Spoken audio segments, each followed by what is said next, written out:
What if the story of humanity didn't begin where we were taught it began? What if, beneath the weight of empires we call ancient, there existed something older, something that left its fingerprints not on stone, but on clay, not in monuments, but in memory? Close your eyes for a moment. Picture the place where civilization, as we know it, supposedly started. Mesopotamia, the land between two rivers, the Tigris and the Euphrates flowing slow and heavy through a flat world of reeds and mud. The air hums softly with heat. The sun presses down on cracked earth. And there, in that quiet, anonymous landscape, we are told humanity woke up. We learned to write. We built cities. We invented law, agriculture, mathematics, religion. We became human. But what if that story, clean, linear, triumphant, is not the beginning at all? What if it's an echo? Before we go further, if you're drawn to the kind of history that sleeps between myth and archaeology, the kind that asks uncomfortable questions in the dark, consider leaving a like. Subscribe only if this resonates with something deeper in you. And tell me in the comments where you're listening from tonight. I'm curious who walks this path with me. Let's talk about Sumer. The Sumerians appear in southern Mesopotamia around 4500 BC, maybe earlier. They emerge, seemingly fully formed, with a written language, complex religious structures, advanced irrigation systems, and towering ziggurats that reach toward the heavens. Mainstream archaeology calls them the first civilization, the birthplace of writing, the cradle of humanity's conscious memory. But here's the problem. The Sumerians themselves never claimed to be first. In fact, their own records, etched painstakingly into clay tablets, preserved for millennia beneath sand and ruin, tell a very different story. They speak of kings who ruled for tens of thousands of years. They describe beings who came from the sky and the sea. They reference cities that existed before the flood, a deluge so catastrophic it wiped the slate of the world clean.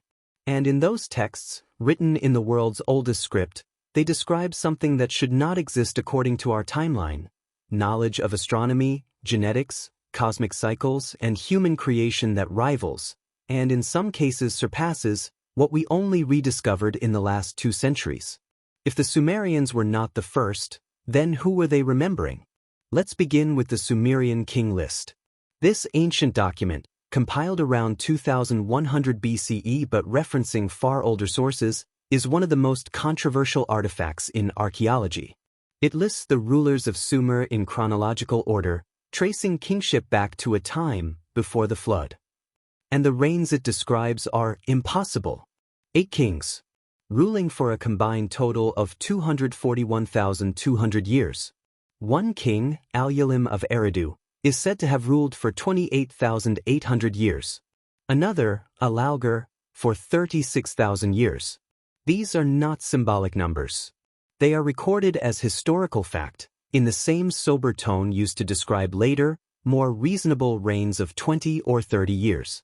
Mainstream scholars dismiss these figures as mythological exaggeration, as allegory, as the confused memories of a pre-scientific people trying to make sense of deep time. But what if that dismissal is too convenient?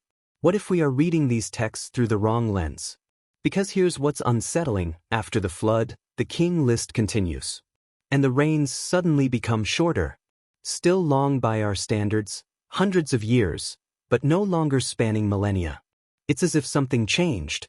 As if the rules governing human life were different before the deluge. As if the beings who ruled in that first age were not quite the same as those who came after. The Sumerians had a word for those early rulers. They called them the Apko, the 7 sages who brought knowledge to humanity before the flood. In later Babylonian tradition, these figures are described as hybrid beings, part human, part something else. They are depicted in carvings as fishmen, creatures emerging from the ocean, bringing the arts of civilization to a primitive world. But what if they weren't metaphors? What if the Sumerians were describing, as best they could, something they actually witnessed? Something that walked among them, taught them, shaped them, and then vanished beneath the rising waters of a world-ending catastrophe? Let's pause here. Let the weight of that settle. Imagine you are a scribe in ancient Uruk, stylus in hand, pressing into wet clay. You are not inventing a myth. You are recording history. You are copying from older tablets, tablets that were already ancient when you were born. You write of kings who lived for thousands of years. You write of beings who descended from the heavens, who taught your ancestors how to read the stars, how to plant seeds, how to speak the names of gods. You are not lying. You are remembering. And that memory, that clay whisper from the deep past, survived. It survived the collapse of empires, the rise and fall of religions, the long silence of centuries. It survived so that we, in this moment, in this strange and distant future, could read it again. And feel the chill of recognition. Because when we read those tablets now, when we translate the cuneiform with algorithms and AI, when we decode the astronomical charts they left behind, we find something impossible. We find a knowledge of precession, the slow wobble of Earth's axis that takes 26,000 years to complete. We find descriptions of planets that weren't officially discovered until the invention of the telescope. We find medical texts describing surgeries, brain functions, blood circulation. We find a civilization that knew too much, too soon. So the question is no longer whether the Sumerians were advanced. The question is, where did they get that knowledge? And the tablets, those fragile pieces of baked earth, offer an answer we were not ready to hear. They say it was given. They say it was remembered. They say it came from before. Let's go deeper. We need to talk about what the tablets actually say about human origins. Not what we've been told they say. Not the sanitized, mythologized version that fits neatly into comparative religion textbooks. But what the words, translated as literally as possible, describe. The Enuma Elish, the Atrahasis, the Epic of Gilgamesh. These are not just stories. They are records. And in them, humanity's creation is not divine poetry. It is described as a process, a deliberate act, an experiment. In the Atrahasis, the gods, the Anunnaki, grow tired of labor. They are mining, digging, working the earth, and they rebel. The solution? Create a worker, a being to do the labor for them. So they take the blood of a slain god, mix it with clay, and shape a new creature. They call it Lulu, the mixed one, the hybrid, the servant. But this is where it gets strange. The texts describe this creation with specificity that sounds less like mythology and more like instruction. They speak of mixing divine essence with earthly matter. They describe the participation of a birth goddess, Ninhursag, who acts as a genetic engineer, shaping the prototype, refining the design. They even describe multiple attempts, failed experiments, beings that were malformed or incomplete before the final version, modern humans, was perfected. And here's the word that keeps appearing in these texts, over and over, in different contexts: Adama. Clay. Red earth. The substance from which humans are molded. Sound familiar? Now, conventional interpretation sees this as a simple creation myth, parallel to dozens of others across cultures. But if we take the Sumerians at their word, if we assume they were describing something real, using the only vocabulary available to them, what are we actually looking at? We're looking at genetic manipulation. We're looking at the hybridization of two species, one indigenous to Earth, one not. We're looking at the creation of Homo sapiens not as a natural evolutionary endpoint, but as an engineered upgrade. A biological tool designed for labor, for service, for worship. And the texts are clear about one more thing. The creators were not omnipotent gods. They were beings with needs, desires, conflicts. They argued among themselves. They made mistakes. They feared their own creation. In the Epic of Gilgamesh, the hero himself, 2/3 divine, 1/3 human, is described as a hybrid, a bridge between two worlds. And his quest, his obsession, is to escape death, to reclaim the immortality that was bred out of humanity when the Anunnaki decided we were becoming too powerful, too aware, too much like them. So they shortened our lifespan. They introduced death. They made us forget. But not completely. Imagine holding one of those tablets now. Its surface rough, covered in wedge-shaped impressions. You run your finger over the signs. You feel the pressure of the stylus, the hand that carved these words 4,000 years ago. And you realize, this is not allegory. This is testimony. And the testimony says, we were made. We were designed. And the designers are named. The Anunnaki. In Sumerian, the word means those who from heaven to earth came. They are described as a pantheon, a hierarchy of beings with specific roles, domains, territories. Enki, the god of water and wisdom, the creator. Enlil, the god of air and authority, the lawgiver. Inanna, the goddess of war and love, the rebel. Anu, the king of the heavens, the distant father. But here's what's critical. They are not described as spiritual entities. They are physical. They drink. They copulate. They age, albeit slowly. They travel in flying machines called mu, which the texts describe in mechanical detail, glowing, roaring, descending from the sky in fire and wind. They live in temples at the tops of ziggurats, which are not merely symbolic mountains, but landing platforms, communication hubs, places where heaven and earth literally touch. And they interact with humanity not as gods, but as rulers, slave masters, genetic custodians. For thousands of years, according to the king list, they ruled directly. Then, after the flood, their rule became indirect. They appointed human kings as intermediates. Bloodlines were established.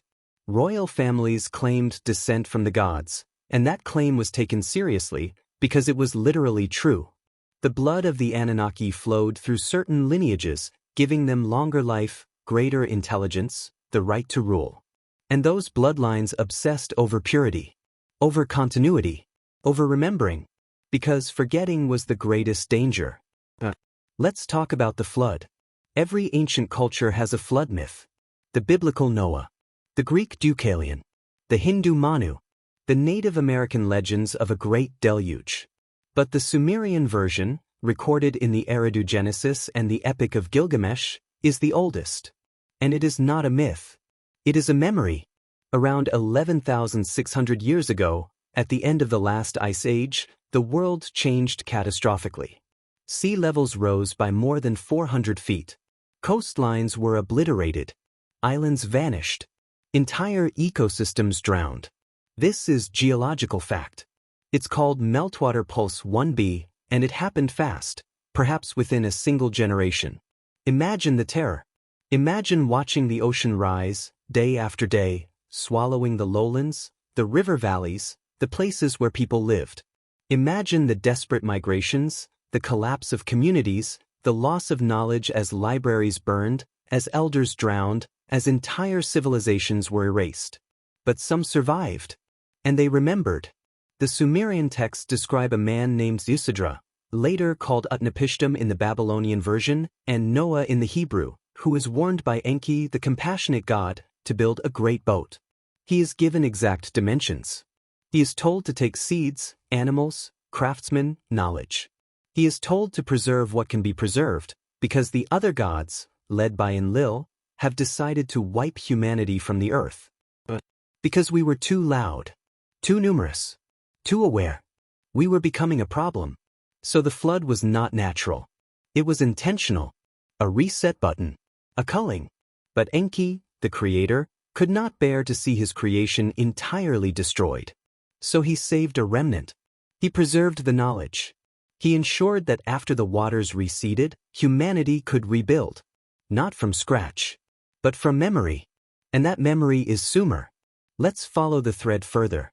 If the Sumerians were not inventing, but remembering, if their sudden appearance around 4,500 BCE represents not the birth of civilization but its restoration, then where was the original? What came before? The answer lies buried beneath the waves. Because 11,600 years ago, before the flood, the world looked very different. The coastlines were miles further out. What is now underwater was once fertile land, river deltas, coastal plains where people lived, built, and thrived. The Persian Gulf, for example, was not a gulf at all. It was a lush river valley, fed by the Tigris and Euphrates, extending far into what is now open water. And that valley, that drowned landscape, is exactly where Sumerian myth places their origins. The city of Eridu, the oldest city in Sumer, is described in the texts as the first city ever built. It sits at the northern edge of the Persian Gulf, and its founding is attributed to Enki himself, rising from the Abzu, the watery abyss, the deep. Not the deep as metaphor, but the deep as place. The submerged realm. Archaeological surveys of the Persian Gulf have found something startling. Beneath the water, there are submerged settlements. Stone structures. Tool sites. Evidence of human habitation dating back to the end of the Ice Age, now drowned under 100 feet of seawater. We are only beginning to explore this sunken world. But what we've found suggests a sophisticated, organized culture existing in the very region, at the very time, that Sumerian myth describes as the pre-flood world. What if Eridu was not the first city, but the first city after the flood? What if it was built by survivors, refugees from the drowned cities of the Persian Gulf, carrying with them the knowledge, the techniques, the memories of a lost homeland? This would explain the sudden appearance of Sumerian civilization. It would explain the lack of a visible developmental phase. It would explain why their earliest texts speak not of discovery, but of restoration, of rebuilding, of remembering what was lost. And it would explain why the Sumerians themselves looked back, with such reverence and longing, to a time before the flood, when the gods walked among men, and humanity lived under their direct rule. But let's push further. Because if there was a pre-flood civilization advanced enough to produce what became Sumer, then it wasn't isolated. Knowledge that's sophisticated doesn't stay in one place. It spreads. It travels. It leaves traces. And when we look at the archaeological record of the post-flood world, we see something strange. We see the simultaneous emergence of advanced cultures across vast distances, all appearing around the same time, all sharing uncanny similarities. Egypt, the Indus Valley, early China, Mesoamerica. Around 3000 to 4000 BCE, give or take a few centuries, these civilizations seemingly explode into existence. Monumental architecture, sophisticated writing systems, advanced mathematics, astronomical knowledge, complex religious cosmologies. And in every case, the same pattern, no clear precursor, no slow buildup, just sudden, brilliant emergence. It's as if the world was seeded, as if knowledge was distributed, deliberately, by those who survived the catastrophe. And the Sumerian tablets give us names. They describe the Anunnaki dividing the world among themselves after the flood. Enki takes the waters and the Abzu. Enlil takes the air and the highlands. Inanna takes the cities of the east. Each god is assigned a territory, a domain, a people to rule and guide. What if these were not gods, but survivors? Leaders of the pre-flood civilization, possessing technology and knowledge that seemed divine to the traumatized, scattered remnants of humanity? What if they traveled to different regions, established new centers of learning, and seeded the recovery? This would explain the global pyramid cultures. Egypt, Sumer, Mesoamerica, all building stepped pyramids, all aligning them with celestial bodies, all embedding the same mathematical constants, pi, phi, the speed of light encoded in the dimensions. It would explain the shared flood myths, the shared creation stories, the shared reverence for hybrid beings and sky gods. It would explain why ancient languages, despite vast geographical separation, share root words and grammatical structures that linguists cannot account for through conventional diffusion. And it would explain something even stranger, the sudden appearance of agriculture. For millions of years, humans were hunter-gatherers. Then, around 10,000 BC, right after the flood, agriculture appears simultaneously in multiple locations. The Fertile Crescent, China, Mesoamerica, the Andes. Different crops, but the same technology. Domestication, irrigation, selective breeding. But because it was taught. Because the survivors knew that to rebuild civilization, humanity needed to be sedentary, to be fed, to be organized. So they taught the remnants how to plant, how to harvest, how to store grain and build surplus. They turned nomadic tribes into settled communities. They laid the foundation for the cities that would come. And in Sumer, that foundation bore the most fruit. Because Sumer was not on the periphery. It was at the center. It was built on the ruins, on the memory, on the very bones of what came before. Now, let's talk about language. Sumerian is a linguistic isolate. It has no known relatives. It doesn't belong to the Semitic family, the Indo-European family, or any other language group we've identified. It stands alone, fully formed, grammatically complex, with a vocabulary suited for abstract thought, law, science, literature. Where did it come from? The texts themselves provide a clue. In the myth of Enmerkar and the Lord of Aratta, there is a passage describing a time when all the world spoke one language. A single tongue, universal, understood by all. But then, the text says, the god Enki confused the speech of man, creating the multiplicity of languages we see today. Sound familiar? The Tower of Babel story in Genesis is a direct echo of this older Sumerian narrative. But the Genesis version is simplified, moralized. The Sumerian version is more technical. It describes the fragmentation of language as a deliberate act, a tool of control. Divide the people so they cannot unite. Scatter them so they cannot remember. But before the confusion, there was unity. One language. One knowledge. One humanity. And that language, that original tongue, might be Sumerian itself. Or rather, Sumerian might be the closest surviving descendant of that proto-language, preserved by the scribes, protected in the temples, encoded in clay. And if we could fully decode it, if we could understand not just the words, but the concepts, the structures, the way it maps reality, what might we unlock? Because language is not just communication. It's a framework for thought. It shapes what we can conceive, what we can remember, what we can build. And the Sumerians built a framework that lasted 6,000 years. Let's turn our attention to something specific. Something tangible. The technology.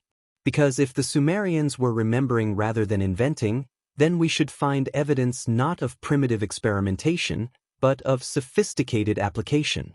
Not the fumbling of discovery, but the confidence of expertise. And that's exactly what we find. Take mathematics. The Sumerians used a base 60 numerical system, sexagesimal, which seems arbitrary until you realize its power. 60 is divisible by 1, 2, 3, 4, 5, 6, 10, 12, 15, 20, and 30. It is the smallest number divisible by the first 6 counting numbers. It is a mathematician's dream, allowing for elegant fractions and astronomical calculations without cumbersome decimals. We still use this system. 60 seconds in a minute, 60 minutes in an hour, 360 degrees in a circle. We didn't invent this. We inherited it. From Sumer. From Babylon. From a culture that needed to measure time and celestial cycles with precision. But why did they need such precision? Because they were tracking something. Something that moved slowly. Something that required generations of observation to detect. The precession of the equinoxes. This is the phenomenon where Earth's axis of rotation slowly wobbles, like a spinning top, completing one full cycle every 25,920 years. It's caused by gravitational forces from the Sun and Moon acting on Earth's equatorial bulge.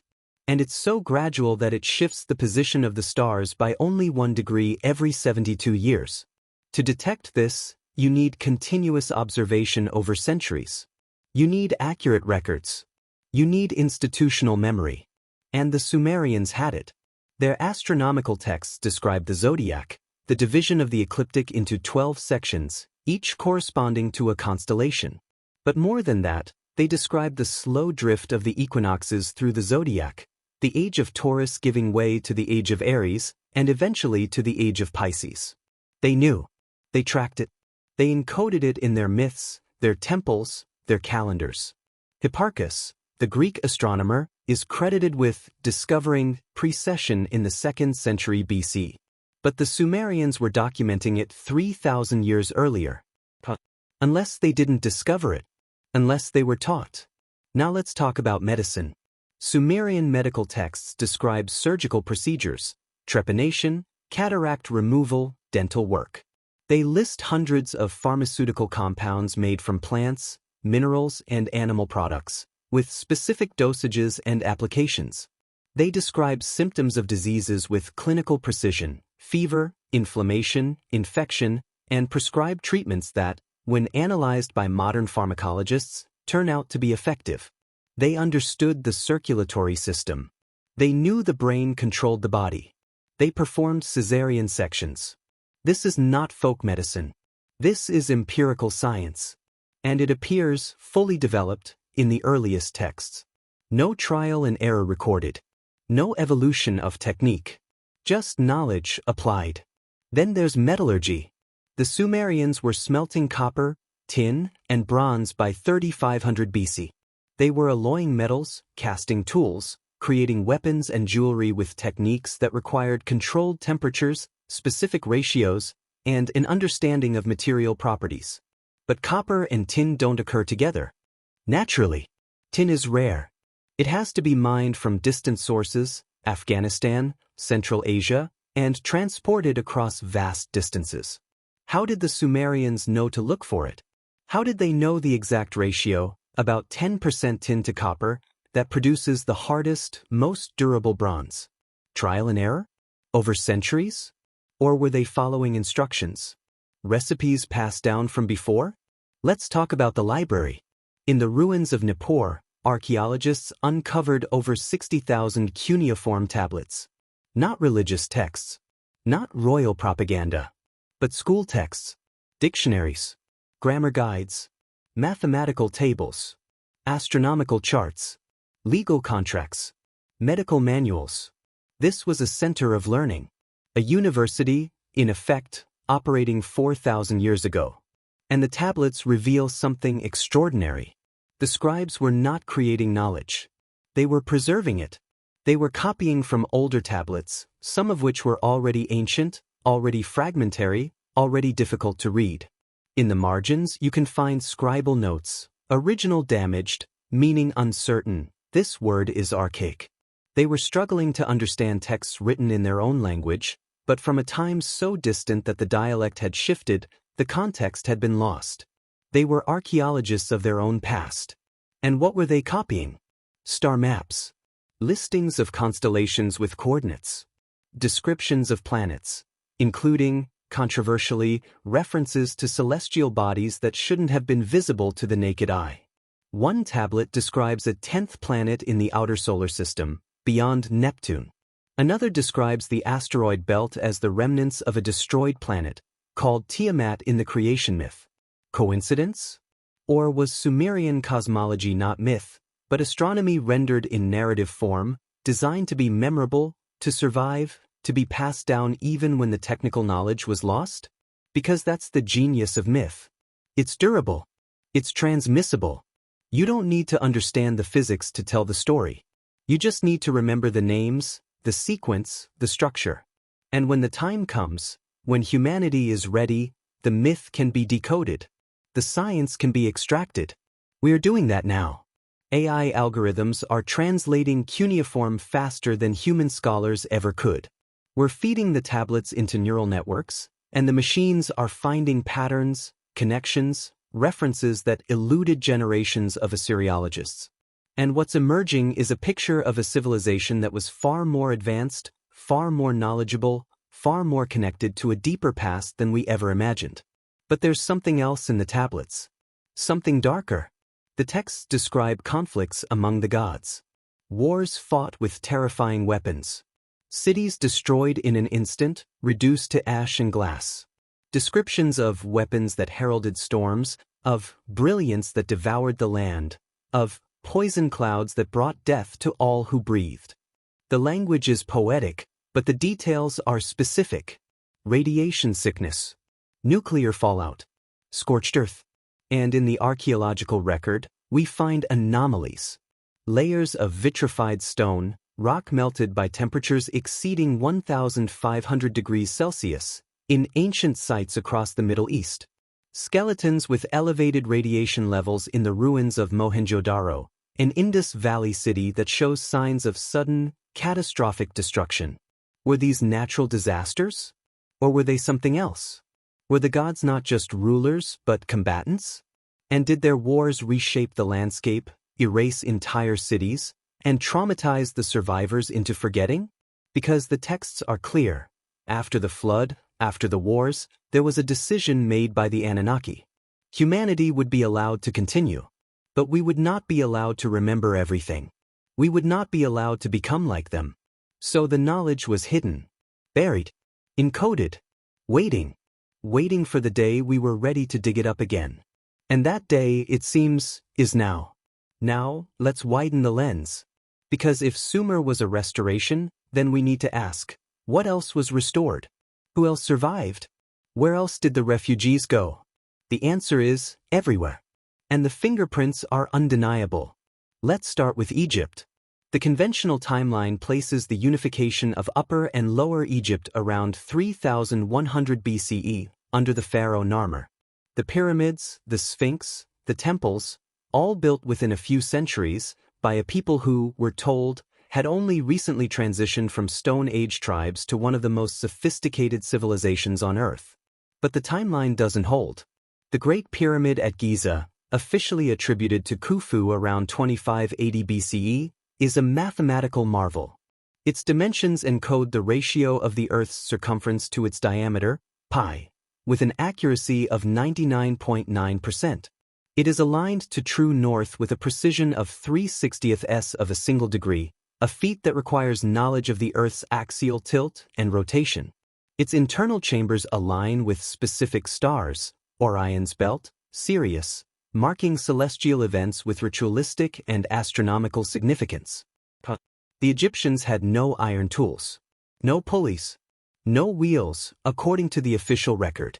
Yet they quarried, transported, and lifted limestone blocks weighing up to 80 tons, placing them with millimeter precision. And they did this, we're told, in 20 years. But here's the problem. The Sphinx. The Great Sphinx of Giza sits on the plateau, gazing east toward the rising sun. It is carved from a single ridge of limestone, and its official construction date matches the pyramids, around 2500 BC. But erosion patterns on the Sphinx tell a different story.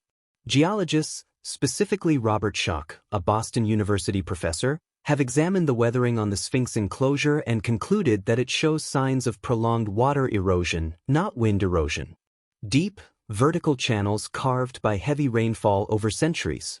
But Egypt has been arid for the last 5,000 years. The last time the region experienced rainfall heavy enough to cause that kind of erosion was at the end of the last ice age, around 10,000 to 12,000 years ago. Which means the Sphinx is far older than Egyptology admits. It predates the pyramids. It predates the pharaohs. It predates the official birth of Egyptian civilization. So who built it? The answer, if we follow the pattern, is the same people, or their descendants, who built the pre-flood cities of the Persian Gulf. And if we look at early Egyptian texts, we find the same themes as in Sumer. The gods descending from the heavens. The first kings ruling for impossibly long lifetimes. The first time, the Zep Tepi, when the gods walked the earth and established the foundations of Egyptian culture. The Egyptians even had a king list, like the Sumerians. The Turin Papyrus describes dynasties of gods, demigods, and spirits ruling Egypt for tens of thousands of years before the first human pharaohs. Mainstream Egyptology dismisses this as mythology. But the pattern is too consistent. Sumer, Egypt, and as we'll see, others, all pointing back to the same source. The same lost origin. Now let's cross the ocean. Because the most controversial evidence isn't in the old world. It's in the new. In Peru, high in the Andes, sits the city of Tiahuanaco. Its ruins include massive stone structures, some blocks weighing over 100 tons, fitted together with such precision that a razor blade cannot fit between them. The construction technique is called H-block jointing, where stones are shaped with interlocking grooves, allowing them to withstand earthquakes that would topple modern buildings. This is not primitive architecture. This is engineering. And it's dated, conservatively, to around 300 to 500 CE. But even that is disputed, because Tiahuanaco sits at 12,500 feet above sea level on the edge of Lake Titicaca, and the site shows evidence of ancient harbor structures, docks, piers, that are now hundreds of feet above the current waterline. Which means, at some point in the distant past, the lake was much higher, high enough to reach the harbor. And geological surveys suggest that water level existed more than 10,000 years ago, before the climate shifted and the lake began to recede. which would make Tiwanaku contemporary with the end of the Ice Age. With the flood. With the drowning of the Persian Gulf. On the other side of South America, in the Amazon basin, we're discovering something even more staggering. For decades, the Amazon was thought to be pristine wilderness, untouched by large-scale human habitation. But LiDAR technology, laser imaging that penetrates the jungle canopy, has revealed vast networks of earthworks, geometric structures, roads, and settlements hidden beneath the trees. We're talking about millions of people. Advanced agricultural systems. Deliberate shaping of the rainforest itself, domesticated trees, managed ecosystems, that suggests a sophisticated civilization flourished here for millennia, long before European contact. And then it vanished. Disease, likely brought by early contact with Old World explorers, decimated the population. The jungle reclaimed the cities. The memory faded. But the evidence remains. And it points to a pre-Columbian civilization far more advanced than we were taught. Now, let's go to the Pacific. Easter Island. Rapa Nui. A remote speck of land 2,000 miles from the nearest continent, home to nearly 1,000 massive stone statues, moai, some weighing up to 80 tons, carved from volcanic rock and transported across the island. The oral history of the Rapa Nui people describes their ancestors arriving from a sunken homeland, a place called Hiva, which was destroyed by the sea. And genetic studies confirm that the Rapa Nui people have ancestral ties to Polynesia, but also, strangely, to South America. There was contact. There was exchange. Across thousands of miles of open ocean. In an age when, according to conventional history, transoceanic voyages were impossible. But the evidence says otherwise. The sweet potato, a South American crop, appears in Polynesia long before European contact. Chicken bones found in Chile have been DNA matched to Polynesian chickens, dated to pre-Columbian times. There was a network. A maritime culture capable of crossing the Pacific, trading goods, sharing knowledge. And that culture left traces in mythology. The god Kontiki, worshipped in South America. The god Viracocha, described as a bearded, fair-skinned teacher who brought civilization and then departed across the sea. The Polynesian god Tangaroa, the navigator, the wayfinder. They are different names for the same archetype. The stranger from across the water. The teacher, the survivor, and they all point back to a time before, when the world was connected in ways we've forgotten. But there's one more place we need to visit. Antarctica. Antarctica. Stay with me because this is where the thread gets fragile, but impossibly compelling. In 1513, a Turkish admiral named Piri Reis compiled a world map using, as he noted in the margins, ancient source maps that dated back to the time of Alexander the Great and before. The Piri Reis map is astonishingly accurate.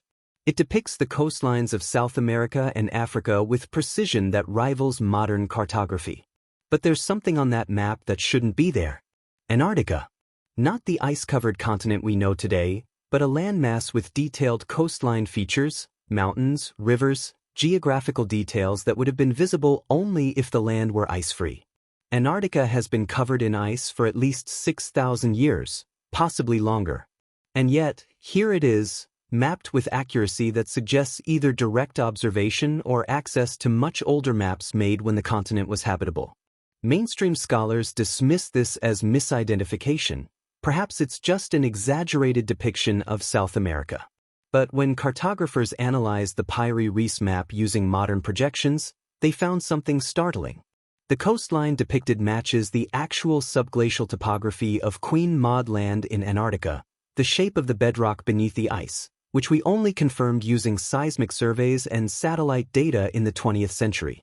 How could a 16th century map show geographical features that were buried under a mile of ice? Unless the source maps Piri Reis referenced were made before the ice, by a civilization capable of global exploration, advanced cartography, and seafaring technology. And if that civilization existed, it would have flourished during the last ice age, when sea levels were lower, coastlines extended further, and climates were different. It would have been global in reach, sophisticated in knowledge, and utterly erased by the cataclysm that ended the Ice Age. But fragments survived. Maps, copied and recopied through millennia, degraded and misunderstood, until only echoes remained. And those echoes found their way to Sumer, to Egypt, to the survivors who rebuilt. Let's talk about Göbekli Tepe. In southeastern Turkey, near the Syrian border, sits the oldest known megalithic site on Earth. Göbekli Tepe, dated to around 9,600 BC, 11,600 years ago. It predates Stonehenge by 6,000 years and the pyramids by 7,000 years. It consists of massive stone pillars, some weighing up to 20 tons, arranged in circular enclosures and carved with intricate reliefs of animals, lions, scorpions, vultures, serpents. The level of artistry and planning is extraordinary. This is not primitive. This is intentional, symbolic, ritualistic architecture built by people who had organization, labor specialization, and a shared cosmology. But here's the problem. According to the timeline we've been taught, humans in 9600 BCE were hunter-gatherers. Small bands, nomadic, just beginning to experiment with early agriculture. They didn't build temples. They didn't move 20-ton stones. They didn't carve detailed animal glyphs into pillars arranged in astronomically aligned circles. Except they did. And then, around 8000 BC, Göbekli Tepe was deliberately buried. The entire site was covered with earth, intentionally hidden, as if those who built it wanted to preserve it, or conceal it, for a future time. One theory is that it marks a transition. A moment when humanity was forced to abandon a previous way of life and begin anew. A moment when the old knowledge was buried, literally and symbolically, to be rediscovered when the time was right. And that moment, according to radiocarbon dating, coincides with the Younger Dryas impact event, a period of rapid climate change around 10,800 BCE, possibly triggered by a comet or asteroid airburst that caused widespread fires, flooding, and the extinction of megafauna across the northern hemisphere. It was a reset, a catastrophe that wiped out civilizations we've only just begun to uncover. And Göbekli Tepe stands as a memorial, a time capsule, a message from those who came before, saying, "We were here. Now, let's bring this back to Sumer." Because the Sumerians themselves reference this deep past. They speak of the Abzu, the primordial waters, the source of all knowledge, guarded by Enki. They speak of the Me, pronounced May, which are not physical objects but concepts, divine principles, the fundamental building blocks of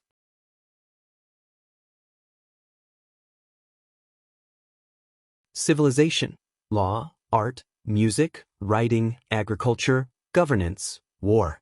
The Me are described as portable. They can be transferred, stolen, gifted. In one myth, the goddess Inanna travels to Enki's temple, gets him drunk, and steals the Me, bringing them to her city of Uruk. This is not a moral tale. It's a description of knowledge transfer, of cultural transmission. The Me represent the operating system of civilization. And the Sumerians understood that this system was not invented by any one city or people. It was inherited, recovered, remembered, and they encoded that knowledge into their most durable medium, clay. Let me ask you something. Why clay? Why not stone, like the Egyptians? Why not oral tradition like so many other cultures? Because clay is abundant, cheap, and nearly indestructible when baked. A clay tablet can survive fire, water, burial, millennia. It is the perfect archive medium. The Sumerians knew this.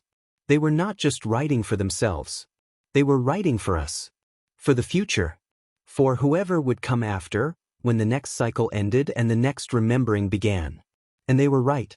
Because here we are, 4,000 years later, reading their words, decoding their mathematics, reconstructing their astronomy, rediscovering their medicine. We are not inventing. We are remembering. And the more we excavate, literally and intellectually, the clearer the picture becomes. Humanity is not young. Civilization is not linear. We are not the first to reach this level of complexity, this level of self-awareness, this level of technological achievement. We are just the latest. And the question that hangs in the air, the question that the Sumerian tablets whisper across the abyss of time, is this. Will we remember enough to avoid the same fate? Because the texts are clear. The cycles repeat. The flood comes. The war comes. The forgetting comes. And then, after the silence, the survivors emerge. They gather the fragments. They rebuild. They write it down, in stone or clay or whatever medium will endure. They leave a message: this happened before. It will happen again. Remember. And we, in this moment, in this strange and fragile present, are reading that message. We are standing at the edge of our own flood, climate change, nuclear weapons, artificial intelligence, ecological collapse, and the tablets are asking, will you remember what we forgot? Will you preserve what we lost? Or will you too become a myth? Let's narrow the focus again. Let's talk about blood. Because the tablets don't just describe the creation of humanity in general terms. They describe bloodlines, specific genealogies, royal dynasties that trace their ancestry back to the gods. And those bloodlines were taken very, very seriously. In ancient Mesopotamia, kingship was not just political authority. It was a genetic claim. The king was not merely chosen by the gods, he was of the gods.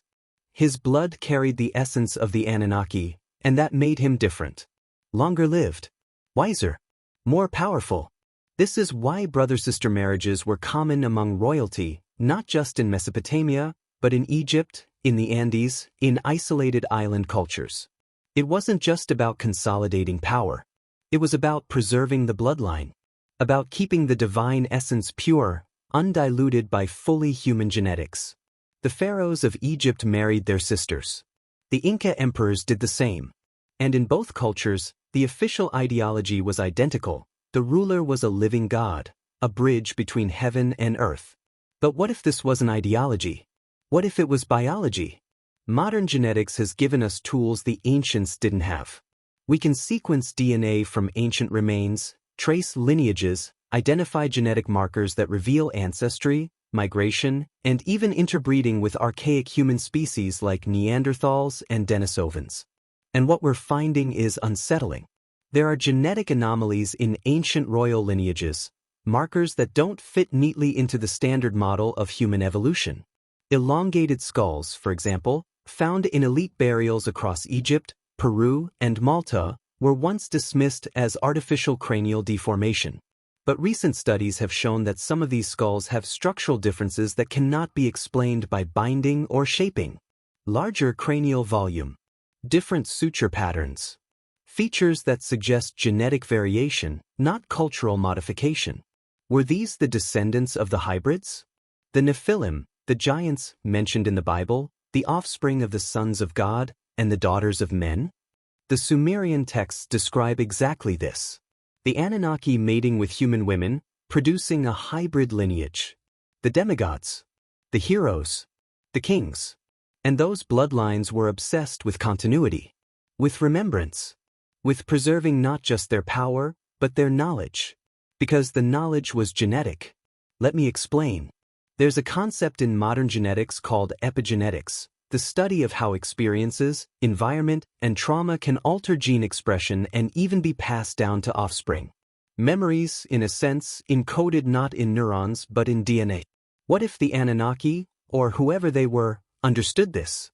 What if they engineered humanity not just to serve, but to carry knowledge across time, embedded in our very cells? What if certain bloodlines were designed to remember? And what if the royal obsession with genealogy, with bloodline purity, was an attempt to keep that memory intact? This would explain the mystery schools, the secret teachings, the initiation rites that were passed down only to the chosen, the pure, the descendants of the gods. In Egypt, the priests guarded knowledge in the temples. In Sumer, the scribes controlled the tablets.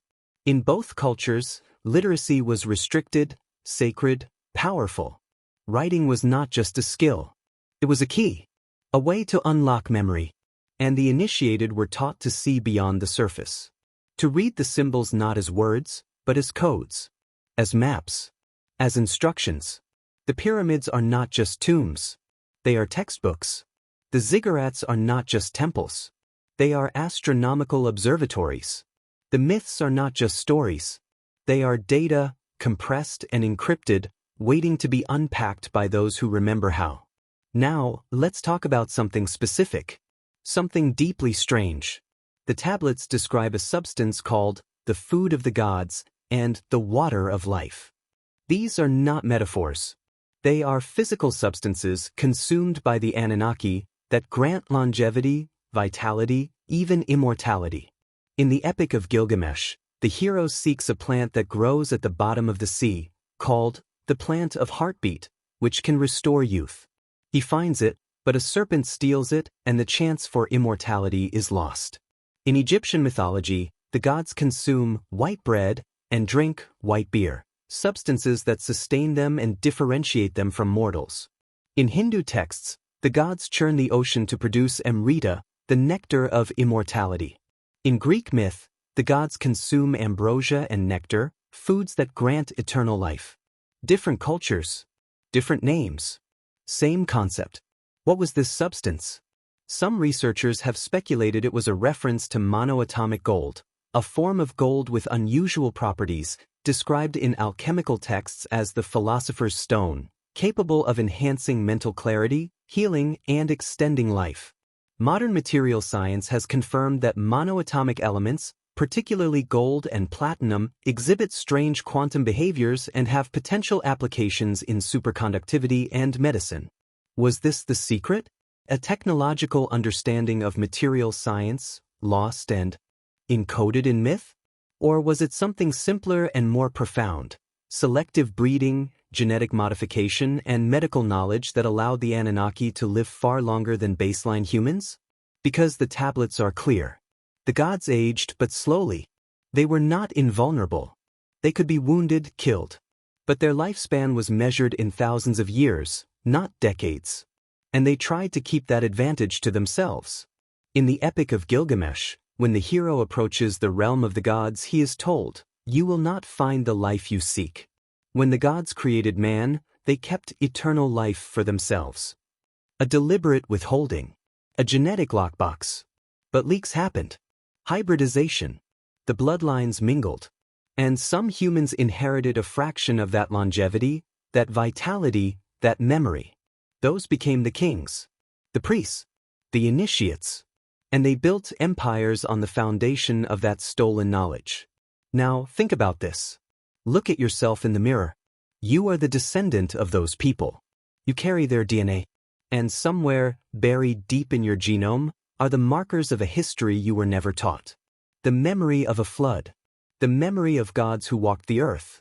The memory of a time when humanity was new, uncertain, guided by beings we could not fully understand. And that memory is waking up. Because we are digging again. We are decoding again. We are asking the questions that were suppressed, dismissed, ridiculed for centuries. We are remembering. And the tablets, those silent witnesses from the deep past, are speaking again. Not through priests or kings, but through us. Through anyone willing to read, to question, to see beyond the official story. The knowledge was never lost. It was hidden, encoded, scattered across languages, cultures, myths.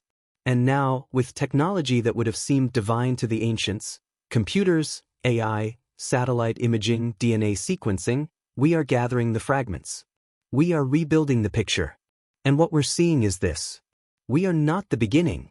We are the continuation. Let's talk about what happened after. After the flood. After the rebuilding. After the knowledge was re-encoded and the new cities rose from the mud. Because Sumer did not last. No civilization lasts. Around 2000 BCE, Sumer collapsed. The cities were conquered, the culture absorbed by the Akkadians, then the Babylonians, then the Assyrians. Each successor empire preserved fragments of Sumerian knowledge. The cuneiform script, the mathematical system, the astronomical tables, the myths, but the understanding deepened, shifted, mutated. The Anunnaki became the gods of Babylon, then the demons of Hebrew scripture, then the fallen angels of Christian theology. The story was preserved, but inverted. What was once divine became infernal. What was once history became heresy. Because new powers needed new narratives. The rising monotheisms, Judaism, Christianity, Islam, could not tolerate the polytheistic cosmology of Sumer. The idea that humanity was created by multiple gods, that we were designed as servants, that we were hybrids. This threatened the new story of a single creator, a loving father, a chosen people. So the old story was rewritten, edited, condemned. But it didn't disappear. It went underground. Into Gnosticism, into Kabbalah, into Hermeticism, into the mystery traditions that preserved the old knowledge in symbolic form, hidden in allegory, protected by initiation, passed down through secret lineages. The Freemasons, the Rosicrucians, the alchemists, they all claimed to possess ancient wisdom, lost knowledge from before the flood, encoded in geometry, in number, in ritual. And they were right, because they were the inheritors of the scribal tradition, the keepers of the library, the custodians of memory. And what they preserved, encoded in their symbols and degrees, was the Sumerian cosmology, the story of the Anunnaki, the knowledge of human origins. Look at the symbolism, the all-seeing eye, the pyramid, the compass and square. These are not arbitrary. They are references to sacred geometry, to the architecture of the cosmos, to the tools of the builder gods. Freemasonry claims to descend from the builders of Solomon's temple. But Solomon's temple, according to biblical and extra-biblical sources, was built with the assistance of Phoenician architects, who were the cultural descendants of the Canaanites, who were the cultural descendants of the Sumerians. It's a chain, a lineage, a transmission. And the knowledge encoded in that lineage is the same knowledge we're now rediscovering in the tablets. The idea that humanity is not the product of random chance, but of design. That we were created with a purpose. That we are connected to a deeper, older story. And that story is not finished. Because here's the thing. The tablets don't just look backward. They look forward. In the Enuma Elish, after humanity is created, the gods make a prophecy. They say that humanity will one day surpass them, that we will become like them, that we will reclaim the knowledge that was taken from us. And they fear it. There's a text called the Era Epic, dated to around 800 BCE but referencing older sources. It describes a time when humanity becomes too numerous, too noisy, too ambitious. The god Era, a war deity, convinces Marduk, the king of the gods, to withdraw from the world temporarily. In his absence, Era unleashes chaos, disease, famine, war, to thin the human population and remind us of our place. It's a story about divine population control, about the gods manipulating humanity to keep us manageable. And it ends with Era triumphant, but the world in ruins. Sound familiar? The tablets describe cycles, ages, eras of flourishing followed by catastrophic collapse. And the implication is clear. This has happened before. Many times. And it will happen again. Unless we remember. Because the knowledge is not just historical. It's practical. It's a warning. The Sumerians knew about ecological collapse. About resource depletion. About the dangers of unchecked growth. Their later texts, from the Babylonian period, describe droughts, soil salinization, the slow death of the land as irrigation practices exhausted the earth. Sumer didn't fall to conquest alone. It fell because the environment could no longer sustain the civilization. The fields turned to salt. The rivers shifted. The people migrated, and the cities were abandoned. It was a slow apocalypse. A lesson written in the land itself. And that lesson is still there, waiting for us to read it. Now, let's come back to the present. In 2015, researchers began using AI to translate Sumerian tablets. Machine learning algorithms, trained on thousands of cuneiform texts, can now read and interpret the script faster and more accurately than human scholars. We're discovering tablets that have sat untranslated in museum basements for a century. We're finding new texts, new details, new connections. And what we're learning is staggering. The depth of Sumerian knowledge, astronomical, medical, legal, literary, is far greater than we realized. And the older the tablet, the more sophisticated the knowledge. This is the opposite of what we'd expect. If the Sumerians were truly the first civilization, we'd expect to see a gradual increase in sophistication over time. But instead, we see the reverse. The earliest texts are the most advanced. The later texts are copies, simplifications, degradations. It's as if the Sumerians began with a complete library and slowly lost pieces of it over centuries, which is exactly what they themselves said happened. The flood they rebuilt. But they didn't rebuild perfectly. They didn't recover everything. Some knowledge was lost. Some texts were too damaged to read. Some concepts were too complex to fully transmit. And so, over time, the memory faded. The details blurred. The science became myth. The technology became magic.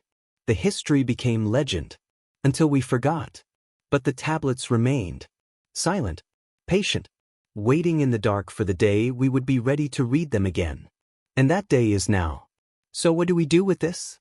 What do we do with the knowledge that human civilization is far older than we were taught? That we are not the first to reach this level of complexity? That we were, possibly, designed by beings we called gods? Some will dismiss it. Too threatening. Too destabilizing. Easier to cling to the old story, the simple story, the story that makes us feel special, unique, the pinnacle of creation. But others will see it for what it is, a profound gift. Because if we are not the first, then we are not alone. Not in time, and perhaps not in space. If humanity is a design species, then we are part of a larger experiment, a larger story, a larger cosmos. And if we are remembering, then we have a responsibility. To preserve. To transmit. To learn from the mistakes of those who came before. To ensure that this time, this cycle, we don't end the same way. Because the tablets tell us, the flood is not a one-time event. It's a pattern. A cycle. A reset that happens when imbalance becomes unsustainable. And we are living in a time of profound imbalance. But we are also living in a time of profound remembering. And that might make all the difference. Let's talk about the towers. Because there's a detail in the Sumerian texts, echoed in the biblical account of Babel, that we haven't fully examined yet. The tower. In Genesis, humanity comes together after the flood, speaking one language, united in purpose, and begins building a tower to reach the heavens. God, seeing this, says, if as one people speaking the same language they have begun to do this, then nothing they plan to do will be impossible for them. So he confuses their speech and scatters them across the earth. This is usually interpreted as a moral tale about pride, about humanity overreaching, about divine punishment for hubris. But what if it's a historical account? The Sumerian version, found in the Enmerker and the Lord of Errata, is more detailed. It describes a time when all of humanity spoke one language and worshipped in a unified way. But then Enki, the trickster, the engineer, the god of wisdom and water, deliberately confuses their speech. Because unity is power. Because a unified humanity, with shared language and purpose, is capable of feats that rival the gods themselves. And the tower was not a religious monument. It was a technological project. Some researchers have speculated that the ziggurat temples of Mesopotamia, especially the Great Tower of Anunnaki in Babylon, which means the foundation of heaven and earth, were not just places of worship, but functional structures. Communication arrays. Launch platforms. Something that interfaced with the sky. Herodotus, the Greek historian, visited Babylon in the 5th century BCE and described Anunnaki as a massive stepped pyramid, 8 tiers high, with a temple at the summit where priests performed rituals and observed the stars. But he also noted something strange. The structure had an unusual electromagnetic quality. People reported hearing humming sounds, feeling vibrations, experiencing disorientation near its base. Was this a natural acoustic phenomenon? Or was the structure designed to resonate, to amplify frequencies, to serve as some kind of ancient antenna? We know that pyramids and ziggurats were built with precise orientations. They align with cardinal directions, with solstices, with the heliacal rising of specific stars. This is not decoration. This is engineering. And the Sumerians themselves described the ziggurats as meeting places between heaven and earth. As portals. As places where the gods descended. If we take them at their word, what are we looking at? Landing platforms. Communication hubs. Devices that allowed the Anunnaki to maintain contact with wherever they came from. And if humanity, post-flood, began to understand and replicate this technology, if we began building our own towers, our own ziggurats, attempting to reach the heavens ourselves, what would the response be? Shut it down. Scatter the people. Confuse the language so that collaboration becomes impossible. Because a united humanity is a threat. And the fragmentation of language, the diversity of cultures, the divisions we call natural. What if they were engineered? What if the Babel of Babel was not divine punishment, but strategic control? Keep humanity divided. Keep us fighting among ourselves. Keep us from remembering our unified origin, our shared purpose, our collective potential. This is not paranoia. This is pattern recognition. Because the story repeats. Every time humanity begins to unite, linguistically, culturally, technologically, something breaks it apart. Plague, economic collapse, political fragmentation. We build, we remember, we reach upward, and then we fall. But we always rebuild. And the next iteration is faster, more connected, more aware. We went from the printing press to the internet in 500 years. From the Wright brothers to the moon landing in 66 years. From the first computer to artificial intelligence in 70 years. We are accelerating. We are remembering faster than we're forgetting. And the question is, when we reach the level of the pre-flood civilization, when we have the same technological capacity, the same genetic knowledge, the same ability to alter ourselves and our environment, what will we do with it? Will we repeat the mistakes? Will we flood again? Will we scatter again? Or will we learn? Because the tablets suggest that the cycle is not inevitable. That it can be broken. But only if we remember why it happened in the first place. Let's go back to the beginning. To the creation story. Humanity was designed to serve. To labor. To worship. We were tools, fashioned by the Anunnaki for their purposes. But something went wrong. Or went right, depending on perspective. We became self-aware. We began to question. To imagine. To create independently. We ate from the tree of knowledge of good and evil. We gained awareness of our own mortality, our own potential, our own autonomy. And the gods, our creators, faced a dilemma. Destroy us? Or allow us to continue, knowing we might one day surpass them? They chose a middle path. They let us live, but they limited us. They shortened our lifespan. They fragmented our language. They scattered us across the earth. They hid the knowledge, encoded it in myth, buried it in symbols. They made us forget. But they left clues. Because some of them, Enki, Prometheus, the serpent in the garden, wanted us to remember.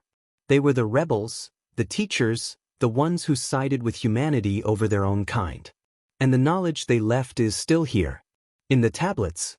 In the myths. In the structures. In our DNA. We are walking libraries. Living archives. And every time we dig into the earth, every time we decode an ancient text, every time we sequence a genome, we are retrieving files from a database we didn't know we had.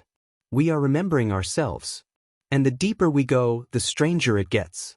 Because if the Sumerian account is true, if humanity is a designed species, created by beings with advanced biotechnology, then the implications cascade. Outward. First, we are not the product of random evolution. We are intentional. Second, our creators were not omnipotent gods. They were beings, fallible and finite, with their own history, their own origins, their own creators perhaps. Third, the universe is populated. Life is not rare. Intelligence is not unique. We are part of a broader community, whether we acknowledge it or not. And fourth, the knowledge we seek, the understanding of physics, of consciousness, of genetics, of the cosmos, already exists. It has been discovered before. By us or our creators or their creators. We are not pioneers. We are archaeologists. And the ruins we're excavating are our own. So the question becomes, what do we do with this knowledge? Do we share it? Do we guard it? Do we weaponize it? Do we use it to heal, to uplift, to transcend? Because the tablets warn us, knowledge without wisdom leads to catastrophe. The Anunnaki had knowledge, but they lacked wisdom. They fought among themselves. They exploited their creation. They triggered disasters. And humanity inherited that tendency. We build wonders and use them for destruction. We discover fire and burn each other. We split the atom and make bombs. We sequence the genome and create bioweapons. The pattern continues. Unless we break it. And the only way to break it is to remember the whole story. Not just the triumphs, but the failures. Not just the knowledge, but the cost. The tablets are not just records. They are warnings. Let's talk about what's still buried. Because for all the tablets we've found, for all the cities we've excavated, for all the texts we've translated, we've only scratched the surface. Literally. Most of ancient Mesopotamia remains underground. The cities of Sumer, Akkad, Babylon, Syria, these were massive urban centers, sprawling for miles, layered with centuries of habitation. And we've excavated perhaps 5% of the total area. Beneath the deserts of Iraq, Iran, Syria, Turkey, there are libraries waiting, palaces, temples. And in those archives are answers. Because the Sumerians documented everything. Every transaction, every legal case, every royal decree, every astronomical observation. They kept records with bureaucratic precision. And those records are still there, baked into clay, waiting in the dark. But there's a problem. Politics. Looting. The region has been unstable for decades. Archaeological sites have been destroyed by conflict, plundered by treasure hunters, neglected by governments with more immediate concerns. In 2003, during the invasion of Iraq, the National Museum in Baghdad was looted.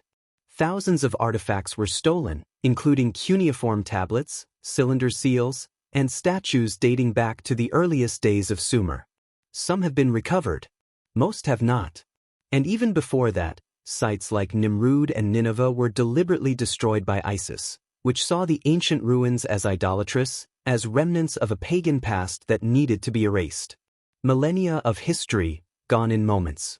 But the earth is deep, and clay is patient. For every tablet destroyed, there are thousands still buried, waiting to be found by the next generation, the next excavation, the next technology. And that technology is evolving rapidly.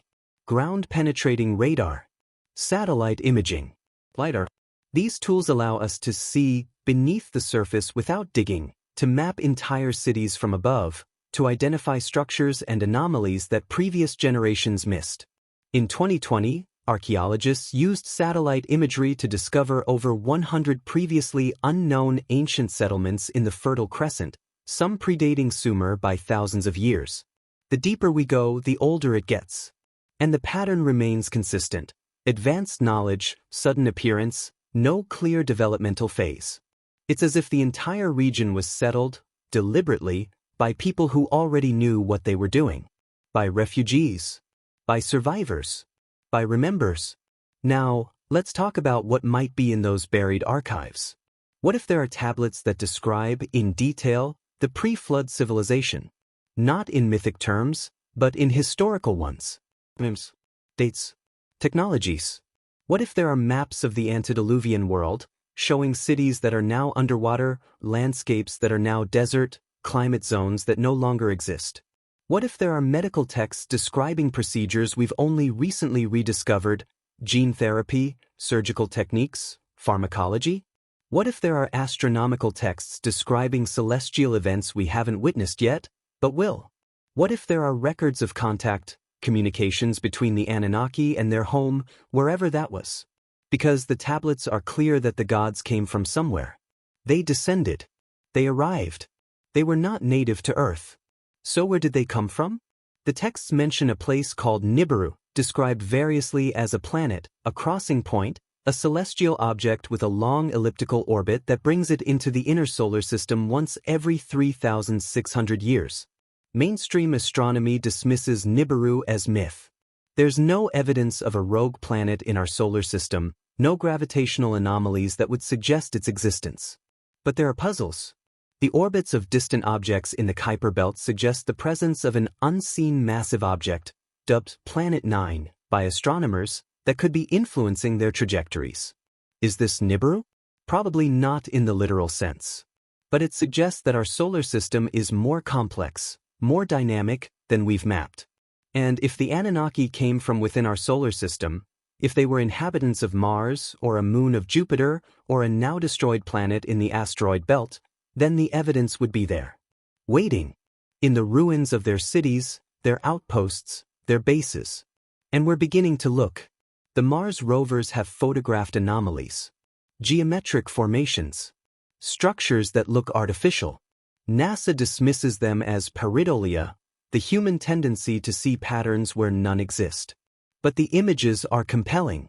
And if Mars was once habitable, which geological surveys suggest it was billions of years ago, then it could have supported life. Intelligent life. Civilization.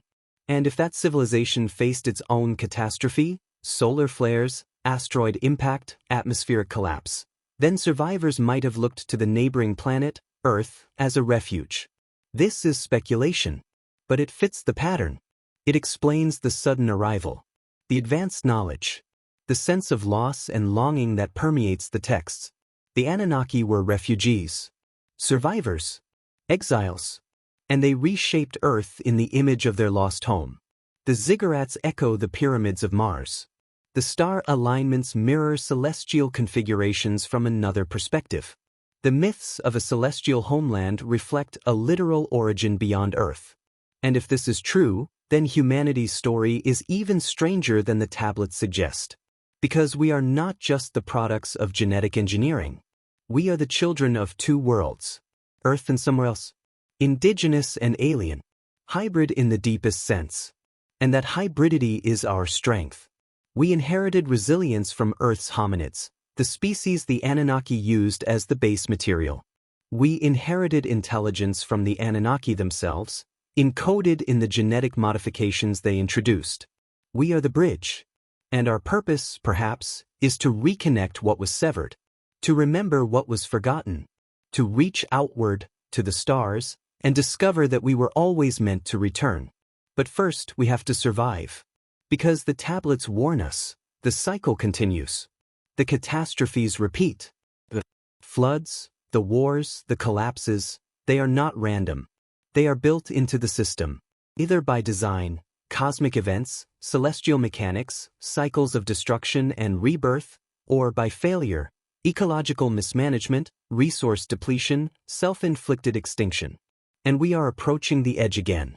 Climate change, nuclear proliferation, artificial intelligence, biotechnology. These are the tools of gods. And we are wielding them with the wisdom of children. The tablets ask us, have you learned? Do you remember? Will you repeat the mistakes, or will you transcend them? Because the choice is ours. The knowledge is available. The patterns are visible. The warnings are clear. We just have to listen. And the way we listen is by continuing to dig, by translating the tablets, by asking the uncomfortable questions, by challenging the narratives that keep us comfortable but ignorant, by remembering that we are not the first, and by ensuring that we are not the last. So let's bring this back to you. Not humanity in the abstract, not civilization as a concept, but you listening to this right now, in this specific moment. What does this mean for you? If the Sumerian tablets are right, if we are designed, if we are hybrids, if we carry the genetic and mimetic legacy of beings who walked between worlds, then you are not an accident. You are not random.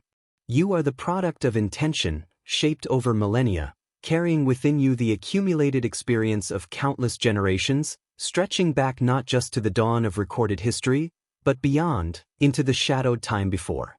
And somewhere in you, buried beneath the noise of modern life, beneath the distractions and the demands, there is a signal, a memory, a whisper from the deep past, saying, remember. This is not mystical. It's biological. We know now that trauma can be inherited, encoded in epigenetic markers passed from parent to child. We know that the experiences of our ancestors shape our responses, our tendencies, our instincts. But what if it's not just trauma? What if knowledge can be inherited too? What if the reason certain ideas feel familiar, certain places feel sacred, certain symbols feel powerful, is because they are echoes of something real, something experienced, something remembered at a level deeper than conscious thought. Carl Jung called it the collective unconscious. Joseph Campbell called it the monomyth. The idea that certain stories, certain archetypes, recur across cultures not because of diffusion, but because they are hardwired, built in. The hero's journey, the flood, the trickster god, the divine child, the great mother, the tower, the serpent. These are not inventions. They are memories. And when you encounter them, in a myth, a dream, a story, you feel recognition. Not because you've heard them before in this life, but because they are part of your inheritance. You are remembering. And the more you pay attention, the more you allow yourself to sit with the strange and unsettling, the clearer the signal becomes. This is why certain content resonates with you. Why certain questions keep you awake at night.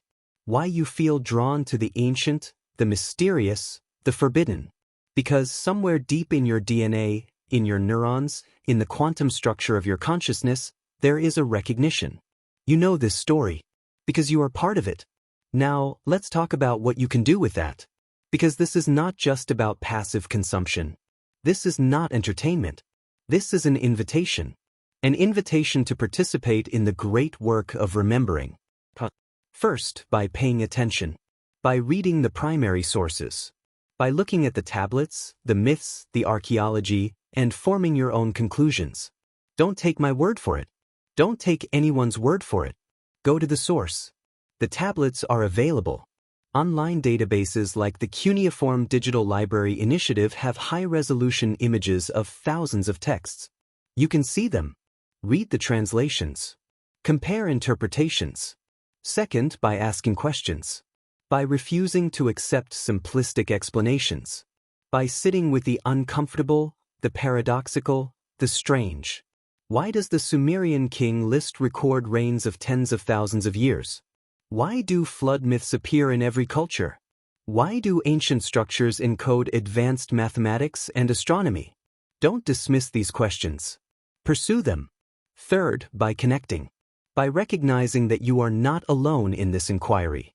There are thousands, maybe millions, of people waking up to the same questions, the same patterns, the same sense that the official story is incomplete.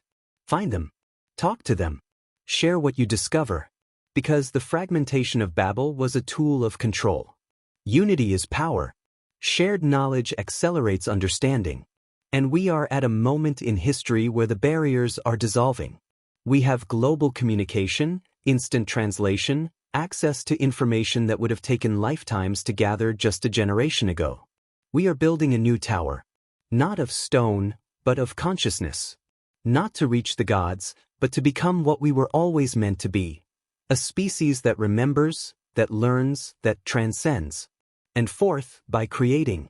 By taking the fragments you've gathered, the insights you've gained, and weaving them into new forms. Writing. Conversation. Teaching. Because knowledge that is not shared, not transmitted, dies with the knower. The Sumerian scribes understood this. That's why they wrote so obsessively, copied so faithfully, preserved so diligently. They were not writing for themselves. They were writing for us.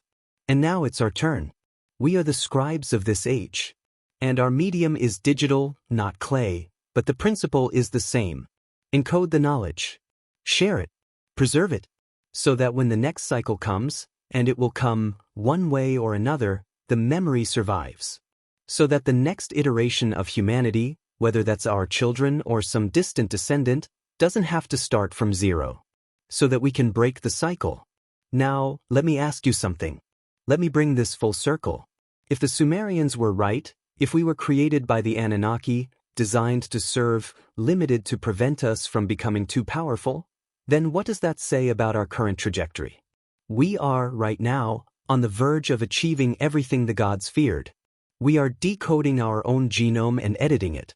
We are creating artificial intelligence that rivals and will soon surpass human cognition. We are planning to colonize other planets, to extend our reach beyond Earth. We are becoming like the Anunnaki. And the question is, will we repeat their mistakes? Will we create our own servant species, only to fear and suppress them when they become self-aware? Will we wage wars with technologies that can end civilizations? Will we exploit and exhaust our environment, triggering our own flood, our own collapse? Or will we remember? Will we use the knowledge we're recovering, the patterns we're recognizing, to make different choices? Will we see ourselves not as the pinnacle of creation, but as part of a continuum, descendants of something older, ancestors of something yet to come? Will we take responsibility for the power we're gaining, temper it with wisdom, and build something that lasts? These are not rhetorical questions. They are the defining questions of our time. And the answers will determine whether we join the Sumerians in the long list of civilizations that rose and fell, or whether we become the first to break the cycle, to transcend, to endure, to remember. So here's what I want you to do. When you finish listening to this, sit with it for a moment. Let it settle. Don't rush to judgment, to belief or disbelief. Just sit with the possibility. The possibility that everything you were taught about human origins is incomplete. The possibility that we are far older, far stranger, far more connected to the cosmos than the official story allows.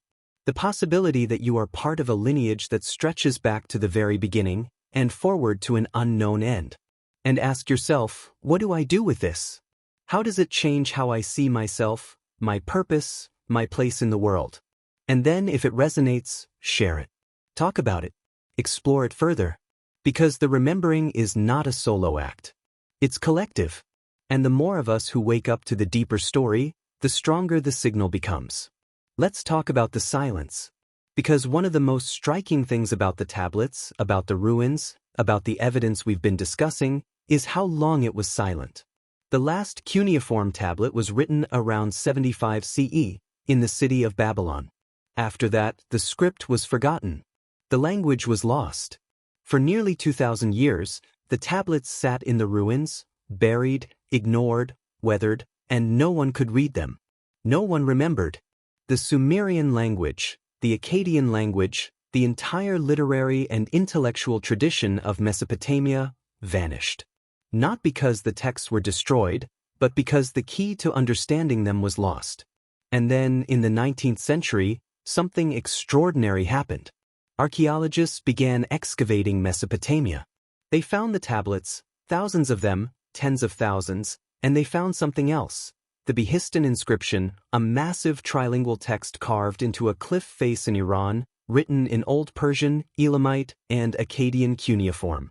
It was a Rosetta Stone for the ancient Near East. Scholars, particularly Henry Rawlinson, used the inscription to crack the code, to decipher cuneiform, to begin the long, painstaking process of translation. And as the texts were read, a lost world emerged. The literature, the laws, the science, the history of Sumer and Babylon, hidden for millennia, began to speak again. And what it said challenged everything. Because the Bible, which for centuries had been the authoritative account of early human history, was suddenly revealed to be part of a larger narrative. The creation story, the flood, the Tower of Babel, all of these appeared in Sumerian and Babylonian texts, written centuries or millennia before Genesis. The implications were staggering. Either the biblical authors borrowed from Mesopotamian sources, adapting and moralizing older myths, or both traditions were drawing from an even older, shared source. A common memory. And the silence that followed the rediscovery was almost as profound as the silence before. Because mainstream scholarship did not embrace the radical possibilities these texts suggested. Instead, it contained them, framed them as mythology, relegated them to the margins of serious inquiry. The tablets were acknowledged, but their message was diluted. And for most of the 20th century, that's where things stood. The tablets were curiosities. Ancient literature. Important for understanding the history of writing, of law, of culture, but not for understanding the deeper truths of human origins, of our relationship to the cosmos, of what we are and where we came from. But now, the silence is breaking again. Because we have tools the 19th century scholars didn't have. Computers. Satellite imaging. Genetic sequencing. Global communication networks. We can analyze the texts at scales they couldn't imagine. We can cross-reference myths across cultures instantly. We can test hypotheses with data from archaeology, geology, climatology, astronomy. And the more we test, the more the evidence aligns. The tablets are not just myths. They are records. Imperfect, fragmented, encoded in the language and concepts of their time, but records nonetheless. And as we decode them, we are recovering something precious. A memory. A map. A warning. Now, let's talk about what's at stake. Because this is not just an academic debate. This is not just about whether the Sumerians had advanced knowledge or whether human origins are more complex than we thought. This is about identity. If humanity is not the product of random evolution, if we are designed, engineered, shaped by intelligences beyond ourselves, then the entire framework of modernity is called into question. Humanism, the philosophy that places humanity at the center of meaning and value, assumes we are autonomous, self-created, the authors of our own destiny. But if the tablets are right, we are not autonomous. We are contingent. We are the product of choices made by others for their purposes. And that is deeply unsettling. It undermines the narrative of progress, of human exceptionalism, of our innate superiority and independence. But it also offers something else. Context. A sense of place in a much larger story. Because if we were designed, then we are not alone. We are part of a cosmos teeming with intelligence, with intention, with histories far older and stranger than our own. And that can be liberating. It means our struggles, our triumphs, our questions, these are not unique. They are part of a pattern, a cycle, a great experiment that has been running for eons. And it means we have the potential to learn from those who came before, to avoid their mistakes, to transcend their limitations. Because the Anunnaki, for all their knowledge, were not perfect. They were flawed. They fought. They failed. They created us and then feared us. And we, their children, have inherited both their gifts and their flaws. But we also have something they may not have had, the ability to choose. To remember the past without being enslaved by it. To use technology without being destroyed by it. To reach for the heavens without repeating Babel. And the key to that choice is knowledge. Not just scientific knowledge, but self-knowledge. Understanding who we are, where we come from, what we carry within us. And that understanding begins with the tablets. With the willingness to sit with the uncomfortable, the strange, the paradigm-shattering. With the courage to ask, what if? What if the official story is wrong? What if we are older, stranger, more connected than we've been told? What if the gods were real, but not in the way we imagined? What if we are, right now, in the process of becoming what they were, and we have the chance to do it better? These are the questions the tablets invite us to ask. And they are the questions that will define the next chapter of human history. Because we are at a threshold. We have the knowledge to reshape life, to leave Earth, to transcend our biological limitations. We have the power of the gods. The question is, do we have the wisdom? And the only way to find out is to remember. To dig into the past, into the myths, into the clay and stone and genetic code, and recover the lessons that have been lost. To see ourselves not as the first, but as the latest. Not as the pinnacle, but as the continuation. And to carry that memory forward, into whatever comes next. So, let me end where I began. What if the story of humanity didn't begin where we were taught it began? What if, beneath the weight of empires we call ancient, there existed something older? The tablets say yes. Unequivocally. Without apology. They say, we were not the first. We are the remembers. And if we remember fully, completely, without fear or prejudice, then we become something the Anunnaki never expected. We become free. Not free from the past, but free because of it. Free to choose. To build. To transcend. Free to write the next chapter in a story that began long before us, and will continue long after. And that chapter begins now. With you. With the choice to remember. So, if this resonates with you, if something in this long, winding journey through clay and myth and time has stirred something deep within you, then take a moment. Leave a like. Subscribe if you want to continue walking this path. And tell me in the comments where you're listening from and what this brought up for you. Because we're all part of this. All remembers. And the more of us who wake up, the stronger the signal becomes. Thank you for listening. Thank you for staying. Thank you for remembering. Sleep well. Dream deep. And when you wake, ask the question again. Before we close, let's talk about one more thing. One more thread that weaves through all of this, one more piece that cannot be ignored. Because the tablets speak of genetic manipulation, of hybrid beings, of the mixing of divine essence with earthly clay. And for thousands of years, this was understood as metaphor, as myth, as the poetic imagination of a pre-scientific people. But then we cracked the genetic code. And suddenly, the metaphor became uncomfortably literal. In 2010, scientists completed the sequencing of the Neanderthal genome and discovered something unexpected. Modern humans carry Neanderthal DNA. Between 1 to 4% of the genome of non-African populations comes from interbreeding with Neanderthals tens of thousands of years ago. We are hybrids. Then, in 2012, another archaic human species was identified, the Denisovans, known only from a few fragments of bone found in a Siberian cave. And when their genome was sequenced, researchers found that modern humans in Asia and Oceania carry Denisovan DNA, sometimes as much as 5%. We are hybrids again. But it doesn't stop there. In 2016, researchers identified ghost lineages, evidence of interbreeding with other, still unidentified hominin species.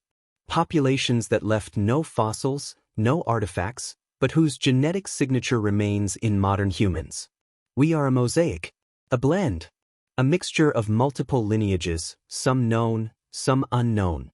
And mainstream science explains this through natural interbreeding, through the slow, opportunistic mixing of populations as they migrated and encountered one another. But what if there was intention behind it? What if the Neanderthals, the Denisovans, the ghost populations, what if they were earlier experiments? Prototypes, created and tested by the Anunnaki, refined over generations until the final product, Homo sapiens, was perfected? This would explain the sudden appearance of anatomically modern humans around 300,000 years ago.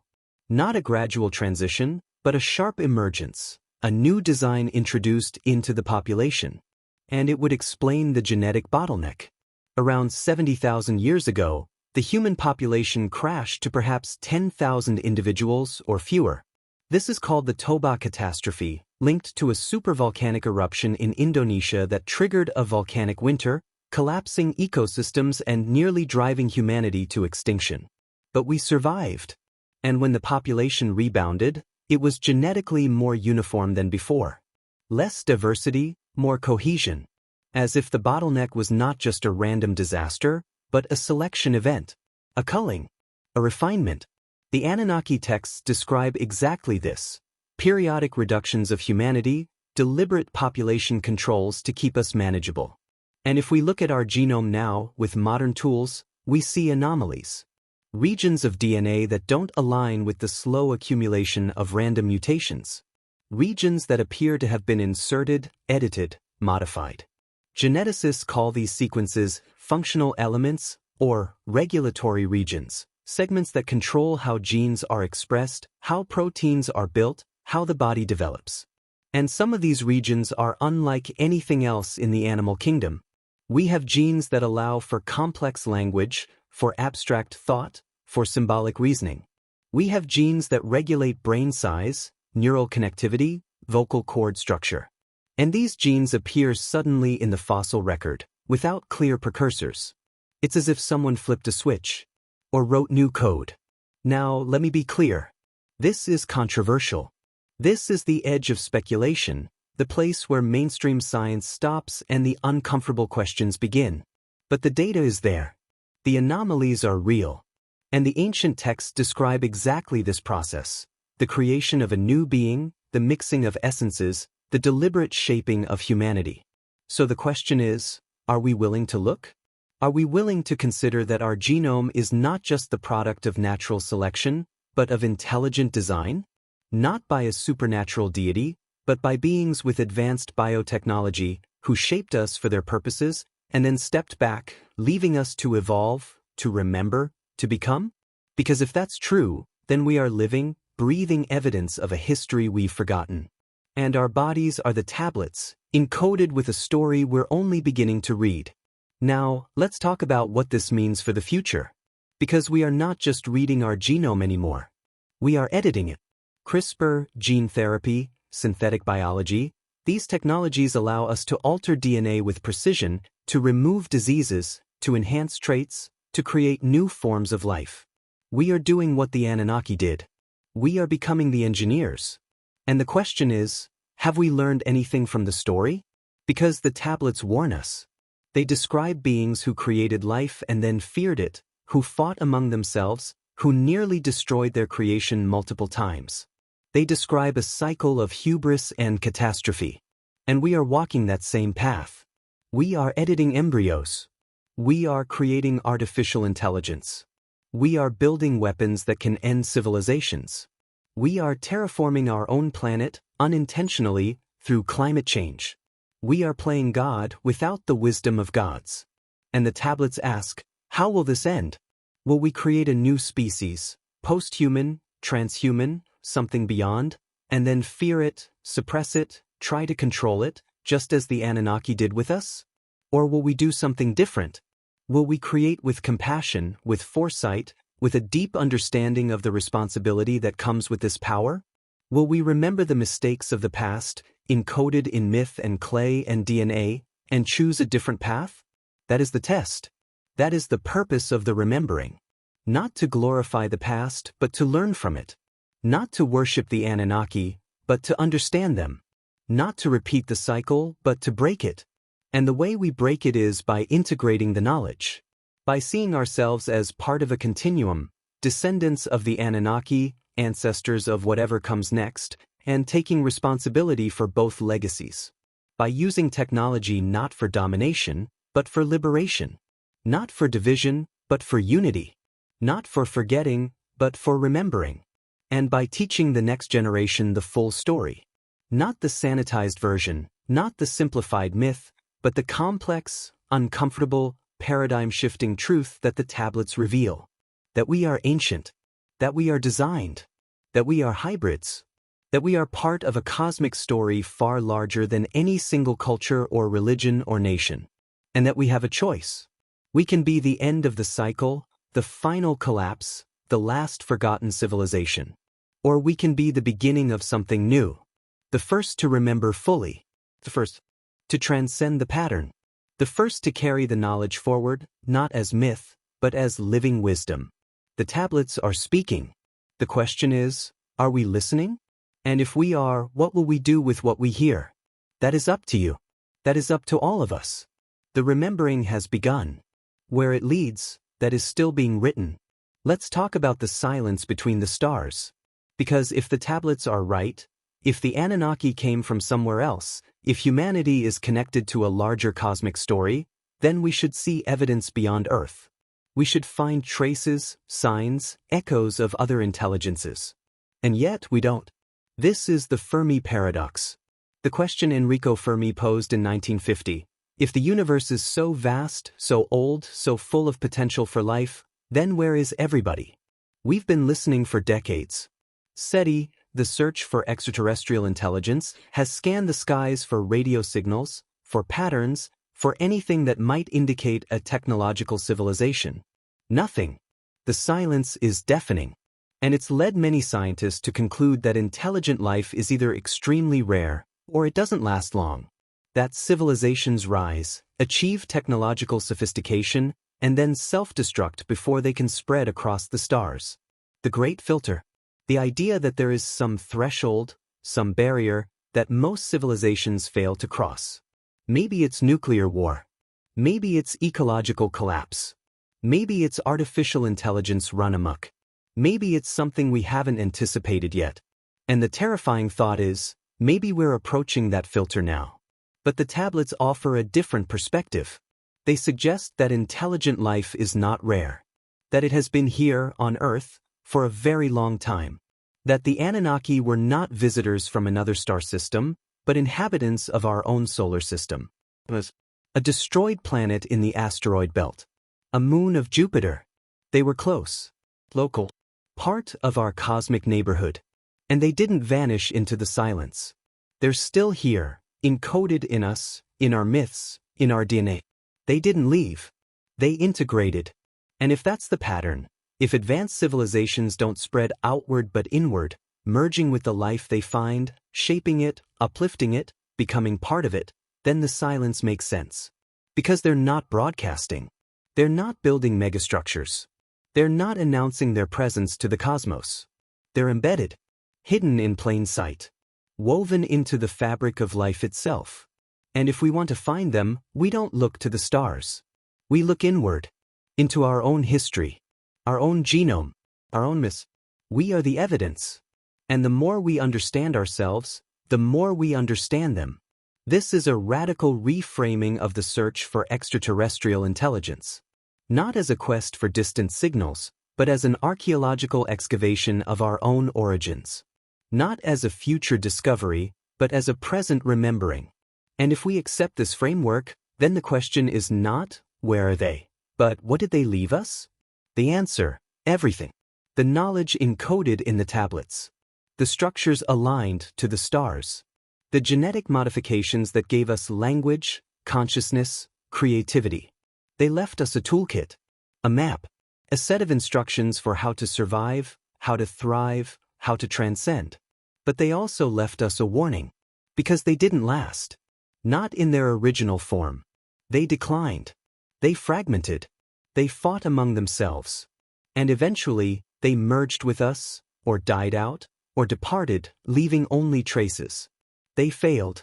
And the tablets describe why: pride, division, the misuse of power, the failure to balance knowledge with wisdom. The same patterns we see in ourselves. And the same trajectory we're on now. So the silence between the stars is not empty. It's full of ghosts. The echoes of civilizations that came before, that reached for greatness, that fell. And we are their descendants. Their inheritors. Their last best hope. Because if we can learn from their mistakes, if we can remember what they forgot, then we have a chance to break the cycle. To become the civilization that lasts. That spreads. That endures. Not by dominating, but by cooperating. Not by forgetting, but by remembering. And maybe, just maybe, by reaching back out to the stars, not in conquest, but in reunion. Because if the Anunnaki came from within our solar system, then their ruins are still there. Waiting. On Mars. On the moons of Saturn. In the asteroid belt. And we are, right now, in the early stages of exploring those places. The Mars rovers are digging. The space telescopes are watching. The probes are sending back data. And we're finding anomalies. Methane plumes. Subsurface water. Organic molecules. Geometric formations. Nothing conclusive yet. Nothing that screams intelligence. But hints. Whispers. And as our technology improves, as we send more missions, as we eventually put humans on Mars and beyond, we will find more. And maybe, one day, we'll find a library. A vault. A time capsule left by the Anunnaki, just as the Sumerians left their tablets for us. And in that archive, we'll find the full story. The details we've been missing. The answers to the questions that have haunted us for millennia. Who were they? Where did they come from? Why did they create us? What happened to them? And most importantly, what do they want us to become? Because the tablets suggest they had a vision for humanity. Not as eternal servants, but as successors. As the next iteration. The next step in the evolution of consciousness. They seeded us. Shaped us. And then stepped back, allowing us to grow, to struggle, to learn.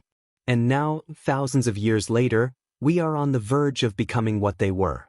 Spacefaring. Genetically literate. Technologically advanced. And the question is, will we use that power to create or to destroy? Will we remember or forget? Will we endure or collapse? The answer is not predetermined. It's a choice. A choice we make every day, individually and collectively. And the tablets are there to guide us. To remind us. To show us the pattern so we can choose to break it. This is why the remembering matters. This is why the excavation of our past is not just academic curiosity, but existential necessity. Because we are not just uncovering history. We are recovering a map for the future. A map that says, This is where we came from. This is what we are. This is what we can become. And it's up to us to follow it. So, as we approach the end of this journey, let me ask you one more time. What if the Sumerian tablets are right? What if we are the descendants of the gods, carrying their knowledge, their flaws, their potential within us? What if the cycle of rise and fall is not inevitable but breakable?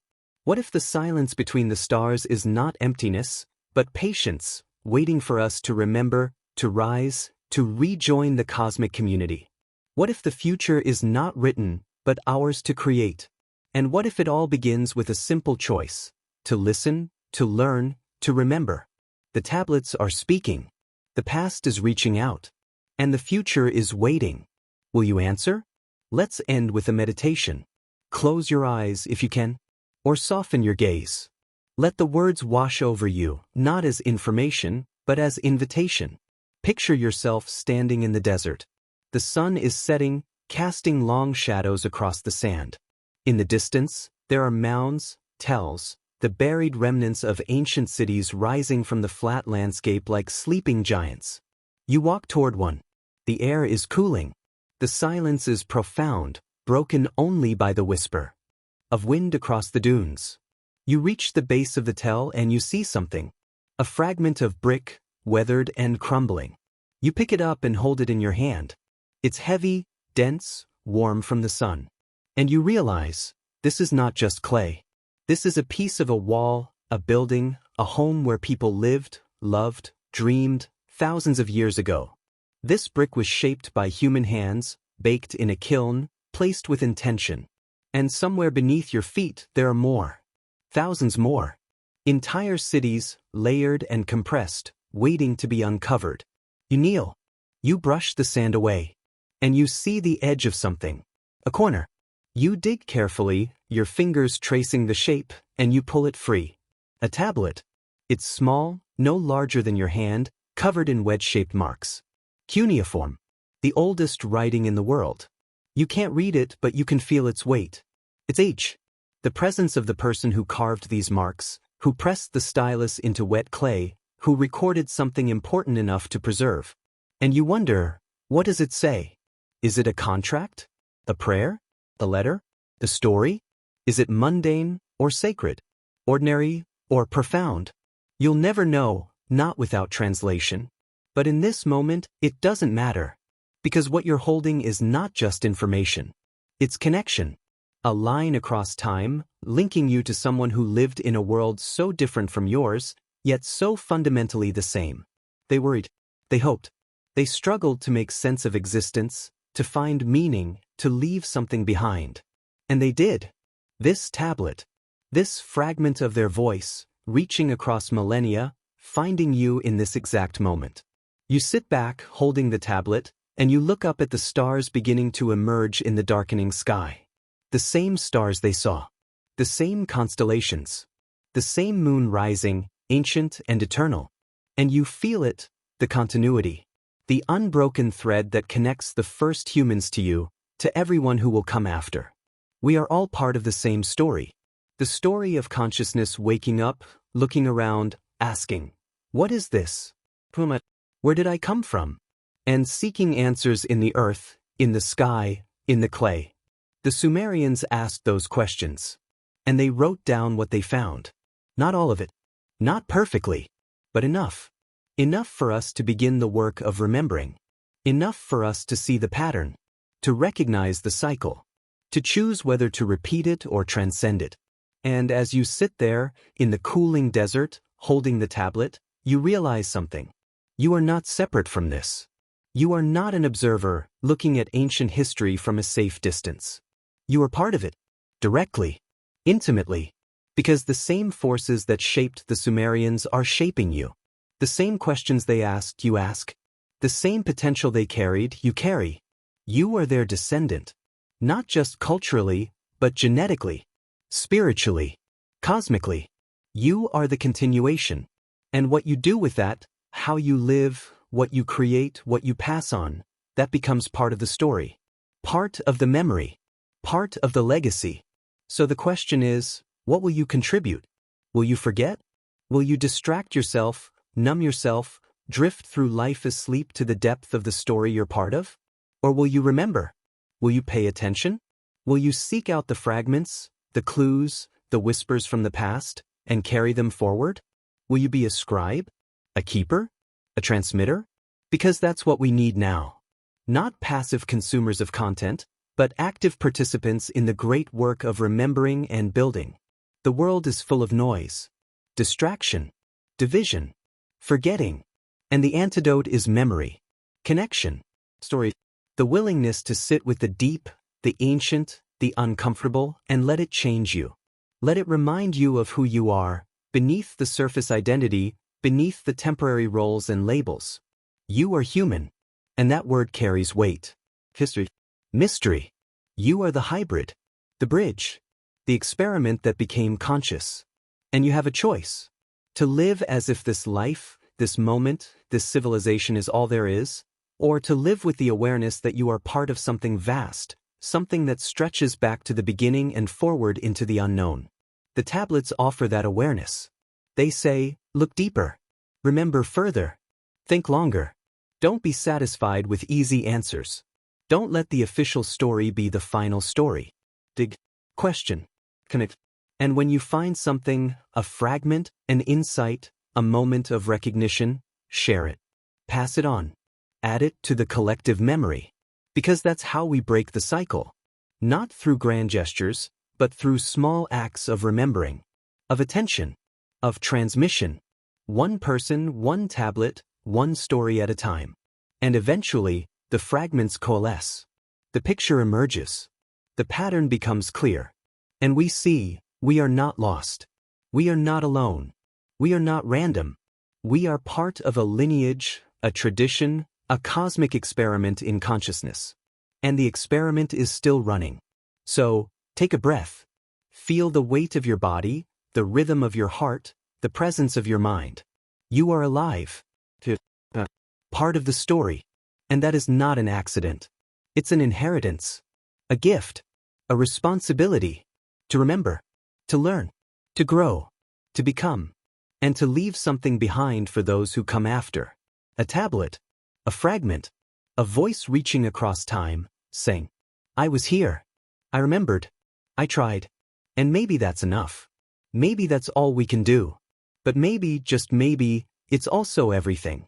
Thank you for walking this path with me. For listening. For staying. For remembering. I'll see you in the next journey, wherever it leads. Until then, sleep deep. Dream well. And when you wake, carry the memory with you. Because the story continues. And you are part of it. One final thought. One final thread to close the circle. The tablets, for all their complexity, for all the questions they raise and the paradigms they shatter, ultimately point to something simple. Something human. They point to the desire to be remembered. Every culture, every civilization, every individual who has ever lived has grappled with mortality, with impermanence, with the knowledge that we are here for a brief moment and then gone. And the response, across time and space, has been the same. Create something that lasts. For the Sumerians, it was clay. Tablets that could survive fire, flood, millennia of burial. Words pressed into earth, hardened, preserved. For the Egyptians, it was stone. Pyramids, monuments, inscriptions carved into granite, meant to endure until the end of time. For us, it's digital. Bits and bytes, uploaded to servers, distributed across networks, replicated endlessly. But the impulse is the same. We want to matter. We want to be seen. We want to leave a mark that says, I was here. I thought. I felt. I knew. And when we read the tablets, when we decipher the cuneiform and translate the ancient words, we are fulfilling that desire. We are seeing them, remembering them, giving them a kind of immortality. The scribe who carved a particular tablet 4,000 years ago, we don't know their name, their face, their life story. But we know they existed. We know they had skill, dedication, something to say. And in reading their words, we bring them back to life. For a moment, across the gulf of time, we connect. And they are remembered. This is the power of story, of memory, of preservation. It transcends death. It defies oblivion. And it's not just the famous, the kings, the heroes who get remembered. It's the ordinary, the scribes, the builders, the farmers who pressed their thumbprint into wet clay to seal a contract. They all left traces. And we, in excavating those traces, honor them. We say, you mattered. Your life had meaning. Your existence was not in vain. And in doing so, we affirm something essential about ourselves. That we matter too. That our lives, however brief, however ordinary, are part of a larger tapestry. That the choices we make, the words we speak, the things we create, they ripple forward into the future in ways we cannot fully predict or control. And maybe, just maybe, someone in the distant future will look back at us, at this moment, at the things we left behind, and feel what we feel when we read the tablets. A sense of connection, of recognition, of shared humanity. And they will remember us. This is the ultimate message of the Sumerian tablets. Not the specific theories about the Anunnaki, or the flood, or the genetic manipulation. Those are fascinating, worth exploring, worth contemplating. But the deeper message is this. We are part of a continuum. We are not isolated, not alone, not the first or the last. We are links in a chain that stretches back into the mists of prehistory and forward into an unknown future. And our responsibility is to hold that chain together. To honor the past by remembering it. To serve the future by building wisely. To be custodians of the memory. And that starts with something simple. Paying attention. To the world around you. To the stories that resonate. To the fragments of the past that speak to something deep within. And when you find those fragments, whether in a museum, a book, a documentary, or a moment of quiet reflection, don't just consume them and move on. Sit with them. Honor them. Ask what they're trying to tell you. And then carry them forward. Share them. Add your voice to the chorus of rememberers who refuse to let the past be forgotten. Because the forgetting is the real danger. Not physical death, but the erasure of memory. The loss of continuity. The severing of the chain. And the antidote is simple. Remember. Tell the stories. Preserve the knowledge. Pass it on. One person at a time. One conversation at a time. One tablet, one fragment, one moment of connection at a time. And gradually, the memory strengthens. The pattern clarifies. The story deepens. And we become, collectively, something the Anunnaki never anticipated. We become conscious inheritors. Awake descendants. Willing participants in the great work of remembering and becoming. And that changes everything. Because a humanity that remembers is a humanity that learns. A humanity that honors the past is a humanity that builds wisely for the future. A humanity that sees itself as part of a continuum, not the end, not the pinnacle, but a link in the chain, is a humanity that can transcend the cycles of rise and fall. And that is the promise the tablets hold. Not a definitive answer. Not a final revelation. But a path. A way forward, grounded in the wisdom of the past, open to the possibilities of the future. And all it requires is the willingness to remember. To listen. To learn. To connect. To see the clay tablets not as relics, but as voices. To see the myths not as fantasies, but as encoded truths. To see ourselves not as the culmination of history, but as its continuation. And to live accordingly. With humility. With curiosity. With reverence for what came before and responsibility for what comes next. This is the work. This is the journey. And you, by listening to this, by engaging with these ideas, by allowing yourself to be challenged and changed, you are already part of it. You are already remembering. And that matters more than you know. Because the chain is only as strong as each individual link. And you are a link. So thank you, truly, for being here, for listening, for walking this path. The tablets have spoken. The past has reached out. And you have answered. And now, as we close, I leave you with one final question. Not for me. For you. What will you do with what you've remembered? How will you carry it forward? What mark will you leave so that someone, someday, can look back and say, they remembered. They tried. They mattered. Think about it. Sit with it. And when you're ready, act on it. Because the story is still being written. And you hold the stylus. Sleep well. Remember deeply. And we'll meet again, in the next journey, wherever it leads. Until then, carry the memory. And let it guide you home. And now, truly we arrive at the end. But endings are strange things, aren't they? Because in the world of deep time, in the realm of memory and myth, nothing ever truly ends. It cycles. It transforms. It returns. The Sumerians knew this. Their cosmology was cyclical, not linear. The year turned. The seasons repeated. The stars wheeled overhead in their eternal dance. And civilizations rose and fell, only to rise again, carrying fragments of what came before. We are living in one of those fragments now. One iteration of the cycle. One moment in the long, slow spiral of human becoming.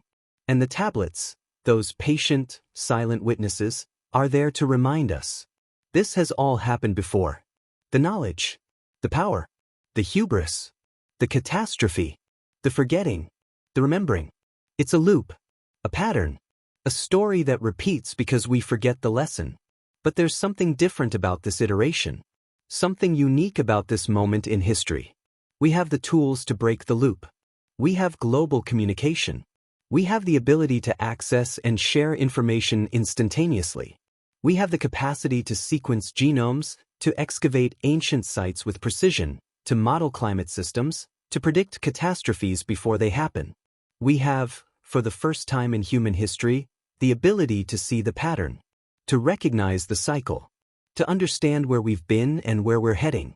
And with that understanding comes the possibility of choice. We don't have to repeat the mistakes. We don't have to trigger the next flood, the next collapse, the next dark age. We can choose differently, but only if we remember. Only if we take the warnings encoded in the tablets, in the myths, in the ruins, and integrate them into our decision-making, our culture, our values. Only if we see ourselves not as isolated individuals, not as competing nations, but as a single species with a shared history and a shared destiny. And that's the real message of the Sumerian tablets. Beyond the specific claims, beyond the theories about the Anunnaki and genetic manipulation and pre-flood civilizations, the core message is unity. The recognition that we are all part of the same story. That the divisions we create, national, cultural, religious, ideological, are artificial, temporary, fragile. But the memory, the deep, ancient, genetic memory of who we are and where we came from, that is real. That is enduring. And when we tap into it, when we allow ourselves to remember, the divisions begin to dissolve. We see each other not as strangers, not as threats, but as kin, as fellow travelers on the same long journey, as fragments of the same whole, separated by time and circumstance, but connected at the deepest level. This is not naive optimism. This is not wishful thinking. This is the truth that the tablets reveal over and over, in story after story. We are one people, one species, one experiment in consciousness, and we rise or fall together. The Sumerians understood this. That's why they recorded the king list not as the story of Sumer, but as the story of kingship itself, a lineage that transcended cities, that unified the land, that connected heaven and earth. That's why they describe the Anunnaki not as the gods of one people, but as the gods of humanity, the creators, the teachers, the architects of civilization itself. That's why their myths spread, adapted, transformed, appearing in every culture that followed, because they were describing something universal, something true. And we, in this moment, have the opportunity to reclaim that universality, to stop seeing ourselves as isolated actors in a meaningless universe and start seeing ourselves as what we are, part of an ancient, ongoing, cosmic story of consciousness waking up, looking around, and trying to understand itself. And the tablets are the breadcrumbs, the clues, the voices from the past, whispering, "You are not alone. You are not random. You are part of this." So, as you return to your life, as you move through the world, I invite you to carry this with you. Not as a set of beliefs, not as a rigid ideology, but as a question, a lens, a way of seeing. What if the story is deeper than we thought? What if the past is alive, speaking through fragments and ruins and myths, waiting for us to listen? What if we are not the pinnacle, but the continuation? What if the gods were real, but not in the way we imagined? What if the cycle can be broken, but only if we remember? And what if you, yes, you listening to this right now, are essential to that remembering? Because you are. Every person who engages with these ideas, who sits with the discomfort, who allows the paradigm to shift, every single one is a thread in the tapestry, a link in the chain, a voice in the chorus. And the more of us who remember, the stronger the signal becomes. The harder it is to forget. The more likely we are to break the cycle. So thank you again for being here. For listening. For staying through this entire, sprawling, winding journey through time and clay and mystery. I know it's been long. I know it's asked a lot of you. But that's the nature of deep work. Of real remembering. It's not quick. It's not easy. It's not comfortable. But it's worth it. Because at the end of it, you're not the same person you were at the beginning. You've been changed, challenged, opened. And that opening is where the light gets in. That's where the memory stirs. That's where the future begins. So go forward. And when you encounter the strange, the ancient, the unsettling, don't turn away. Lean in. Ask the question. Remember. Because the tablets are speaking. And they're speaking to you. And the only thing required is that you listen. And act. And become. The story is not over. The cycle is not closed. The memory is waking up. And you are part of it. Sleep well, my friend. Dream of ancient cities and distant stars. Dream of clay tablets and stone monuments. Dream of the Anunnaki, the flood, the tower, the serpent, the tree. Dream of all that was and all that could be. And when you wake, remember. Because that's how we change the ending. One dream at a time. One memory at a time. One awakened soul at a time. Until the whole species remembers. And we become, at last, what we were always meant to be. Free. Whole. Awake. Thank you. Good night. And good remembering. But before you go, before you drift into sleep or return to the world, let me leave you with one more thing. Not a theory. Not a question. Not even a story. A feeling. Because that's what the tablets ultimately evoke, isn't it? Not just intellectual curiosity, but something deeper. A resonance. A recognition. A feeling that you've heard this before. That you know this already. That somewhere, buried beneath layers of modern life and conditioning and forgetting, there is a part of you that remembers. And that part is waking up. You've felt it, haven't you? In moments of stillness. In dreams that linger after waking. In sudden flashes of insight that seem to come from nowhere. You felt the pull of the ancient. The strange magnetism of ruins and myths and symbols that you can't quite explain but that move something in you. That's not coincidence. That's memory. Genetic. Ancestral. Collective. And it's calling you home. Not to a place, but to a state. A way of being. A mode of consciousness that was once natural, once normal, but has been suppressed, fragmented, forgotten. The mode of seeing the world as alive. As interconnected. As sacred. The mode that the Sumerians lived in, where gods walked the earth and every river, every mountain, every tree had a spirit, a presence, a name. We call that animism now, and we dismiss it as primitive, as superstition. But what if it was accurate? What if the ancients perceived something we've lost? A sensitivity to the deeper patterns, the hidden connections, the living intelligence that permeates reality. What if modernity, with its emphasis on materialism and mechanism and measurement, has blinded us to dimensions of existence that our ancestors knew intimately? And what if the tablets, the myths, the rituals, what if they were technologies for accessing those dimensions? For tuning the mind to frequencies we've forgotten how to hear? This is not mysticism. This is not woo. This is the recognition that consciousness is not confined to the brain, that mind is not separate from matter, that the universe is far stranger, far richer, far more participatory than the reductionist models allow. And the ancients knew this. They lived it. They encoded it in their cosmologies, their architectures, their songs. And we, in our forgetting, have inherited a world that feels flat, disenchanted, empty. But it's not. It never was. We've just forgotten how to see. And the tablets are here to remind us, to reawaken the perception, to re-enchant the world, to say, look again, look deeper. There is more here than you've been told. And when you look, really look, with the eyes of memory rather than the eyes of skepticism, you begin to see it. The patterns, the connections, the intelligence woven through everything. You see that the myths are not fantasies, but maps. That the rituals are not superstitions, but technologies. That the symbols are not decorations, but keys.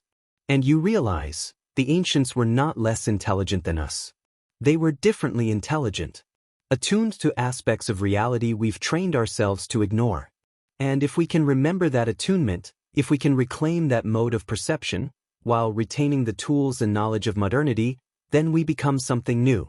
We become integrated, awake on multiple levels. We become the bridge the Anunnaki intended. The hybrid not just genetically, but consciously. The being that can navigate both the material and the symbolic, the physical and the metaphysical, the known and the mystery. And that is the true promise of the remembering. Not just knowledge, but transformation. Not just information, but initiation. And the tablets are the threshold, the doorway, the invitation. So as you move forward, as you carry this with you, pay attention to what stirs. What images linger? What phrases echo? What feelings arise? Because those are the signals, the downloads, the memory surfacing. And when they come, don't dismiss them. Don't rationalize them away. Honor them. Explore them. Follow the thread. Because it leads somewhere. Somewhere deep. Somewhere true. Somewhere that has been waiting for you to return. And when you arrive, when you finally remember who you are, what you are, why you are, everything changes. Not externally, necessarily. The world may look the same. But internally, you are transformed. You see yourself not as a random accident, but as a deliberate creation. Not as a meaningless speck, but as a crucial node in a vast, interconnected web. Not as powerless, but as potent, capable of shaping reality through attention, intention, creation. You see that your life matters, that your choices ripple, that you are part of something ancient and ongoing and profound, and you live accordingly, with purpose, with reverence, with responsibility, not because you have to, but because you want to, because you've remembered. And once you remember, you can't go back. You can't unsee. You can't unhear. You can't unknow. The veil has lifted. The amnesia has broken. The signal is clear. And all that's left is to respond, to live the remembering, to embody the knowledge, to become the bridge. And that is the journey, the real journey, not through space, not through time, but through layers of self, peeling back the conditioning, the forgetting, the false identities, until you reach the core. The part of you that was there before, that will be there after, that is timeless, connected, whole. The part of you that is Sumerian and Egyptian and Mayan and all the ancestors, all the way back. The part that carries the memory of the stars, the gods, the creation. The part that knows. And when you touch that part, when you rest in it, when you live from it, everything changes. The world re-enchants. The meaning returns. The purpose clarifies. And you become what the tablets describe, the human fully awake, the hybrid fully integrated, the creation fully realized. And that is the ending that is not an ending. That is the return that is also a beginning. That is the memory that is also a prophecy. You are the one you've been waiting for. You are the remember.